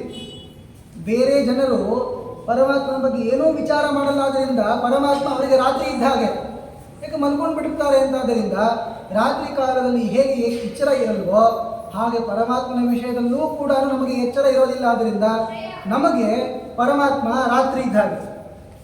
ಅಂತಹ ರಾತ್ರಿ ಕಾಲದಲ್ಲಿ ಅಂದರೆ ಪರಮಾತ್ಮನ ವಿಷಯದಲ್ಲಿ ಜಾಗೃತಿ ಸಂಯಮಿ, ಈ ಜ್ಞಾನಿಯು ಜಾಗೃತನಾಗಿರ್ತಾನೆ, ಅಂದರೆ ಪರಮಾತ್ಮನ ಧ್ಯಾನಾದಿಗಳನ್ನು ಮಾಡ್ತಾ ಇರ್ತಾನೆ. ಯಸ್ಯಾಂ ಜಾಗೃತಿ ಭೂತಾನಿ, ಯಾವ ಈ ವಿಷಯನ ಪದಾರ್ಥಗಳನ್ನು ತಿನ್ನಬೇಕು ಉಣಬೇಕು ಅಂತನ್ನುವ ಆಶೆಯಲ್ಲಿ ನಾವೆಲ್ಲರೂ ಜಾಗೃತರಾಗಿರ್ತೀವಲ್ಲ, ಅಲ್ಲಿ ಆ ಜ್ಞಾನಿಗಳು ಮಲ್ಕೊಂಡ್ಬಿಟ್ಟಿರ್ತಾರೆ, ಅದು ಅವರಿಗೆ ರಾತ್ರಿ ಅಂತ. ಅಂದರೆ ಎಲ್ಲರಿಗೂ ಕೂಡ ಒಂದು ರೀತಿ ಬೇಡ ಅಂತ ಅನಿಸ್ಕೊಂಡಿರುವಂತಹ ಪರಮಾತ್ಮನ ಜ್ಞಾನದಲ್ಲಿ ಅವರಿಗೆ ಜಾಗರಣೆ ಇರ್ತದೆ, ಅಲ್ಲಿ ಅವರು ಜಾಗೃತರಾಗಿರ್ತಾರೆ. ಆದರೆ ಹೊಸ ಪದಾರ್ಥ ಬಂತು, ಇದನ್ನು ತಗೊಳ್ಬೇಕು, ನೀವು ನೋಡಿದ್ದೀರಿ ಇಲ್ಲ, ಮತ್ತೆ ನೀವು ತಗೊಂಡಿಲ್ಲ, ಅವಶ್ಯ ತಗೊಂಡು ಬರ್ರಿ ಅಂತ ನಾವೇನು ಹೇಳ್ತೀವಲ್ಲ, ಇಂತಹ ಯಾವುದೇ ವಿಚಾರದಲ್ಲೂ ಕೂಡ ಅವರು ತಲೆ ಹಾಕದೆ ಇಲ್ಲಿ ಅವರು ರಾತ್ರಿಯಂತೆ ಮಲಗಿಕೊಂಡವರಂತೆ ಏನೂ ಸಂಬಂಧ ಇಲ್ಲ ಅನ್ನೋ ತರಹ ಇರ್ತಾರೆ. ವಿಷಯಗಳಲ್ಲಿ ಅವರು ಮಲ್ಕೊಂಡಿರ್ತಾರೆ, ನಾವು ಪರಮಾತ್ಮನ ವಿಷಯದಲ್ಲಿ ಮಲ್ಕೊಂಡಿರ್ತೀವಿ ಅಷ್ಟೇ. ಇದು ನಮಗೂ ಇರುವ ವ್ಯತ್ಯಾಸ ಅಂತ ಪರಮಾತ್ಮ ಒಂದೇ ಒಂದು ಶ್ಲೋಕದಿಂದ ಹೇಳ್ತಾನೆ. ಈ ತರಹ ಇದ್ದು ಉತ್ತಮವಾಗಿರುವಂತಹ ಕರ್ಮವನ್ನು ಮಾಡ್ತಾ ಇರಬೇಕು. ನಿಷ್ಕಾಮ ಕರ್ಮವನ್ನು ಮಾಡ್ತಾ ಇದ್ದಾಗ ಸ್ವರ್ಣಾಶ್ರಮೋಚಿತವಾಗಿರುವಂತಹ ಕರ್ಮವನ್ನು ಮಾಡಿ ಅದರಿಂದ ಪರಮಾತ್ಮನ ಜ್ಞಾನವನ್ನು ಸಂಪಾದಿಸಿ ಪರಮಾತ್ಮ ಪ್ರಸನ್ನನಾಗಿ ನಮಗೆ ಉತ್ಕೃಷ್ಟವಾಗಿರುವಂತಹ ಮೋಕ್ಷ ಪದವಿಯನ್ನು ಕೊಡ್ತಾ ಇದ್ದಾನೆ ಅನ್ನುವಂಥದ್ದು ಈ ದ್ವಿತೀಯಾಧ್ಯಾಯದ ಸಾರ. ಏಷ ಬ್ರಾಹ್ಮೀ ಸ್ಥಿತಿ ಪಾರ್ಥ ನೈನಾಂ ಪ್ರಾಪ್ಯ ವಿಮುಹ್ಯತಿ ಸ್ಥಿತ್ವಾಸ್ಯಾಂ ಅಂತಕಾಲೇಪಿ ಬ್ರಹ್ಮ ನಿರ್ವಾಣ ಮೃಚ್ಛತಿ. ಈ ತರಹ ಇದ್ದಿ ಅಂದರೆ ಉತ್ತಮವಾಗಿರುವಂತಹ ಮೋಕ್ಷವನ್ನು ನೀನು ಪಡಿತಾ ಇದೆಯಪ್ಪ ಅಂತ ಪರಮಾತ್ಮ ಅರ್ಜುನನಿಗೆ ಸಾಂಖ್ಯ ಯೋಗದ ಉಪದೇಶವನ್ನು ಮಾಡಿದ್ದಾನೆ. ಪ್ರಧಾನವಾದ ಅಂಶಗಳನ್ನು ಹೇಳಬೇಕು ಅಂತ ನಾವು ಮನಸ್ಸಿನಲ್ಲಿ ಇಟ್ಟುಕೊಂಡಿದ್ದೇವೆ ಆದ್ದರಿಂದ ಇಲ್ಲಿಗೆ ದ್ವಿತೀಯಾಧ್ಯಾಯದ ಸಮಾಪ್ತಿಯು ಆಗುತ್ತದೆ. 18 ಅಧ್ಯಾಯ ಗೀತಾ ಇದೆ. ಪರಮಾತ್ಮ ಹೇಗೆ ನಮಗೆ ಪ್ರೇರಣೆ ಮಾಡ್ತಾನೋ, ಎಷ್ಟು ಜ್ಞಾನ ಶಕ್ತಿಯನ್ನು ಕೊಡ್ತಾನೋ ಅದಕ್ಕನುಸಾರವಾಗಿ ಎಷ್ಟು ವಿಚಾರ ನಮಗೆ ಗೊತ್ತಾಗ್ತದೋ ಅಷ್ಟನ್ನು ಅನುವಾದ ಮಾಡುವ ಪ್ರಯತ್ನವನ್ನು ಮಾಡೋಣಂತೆ.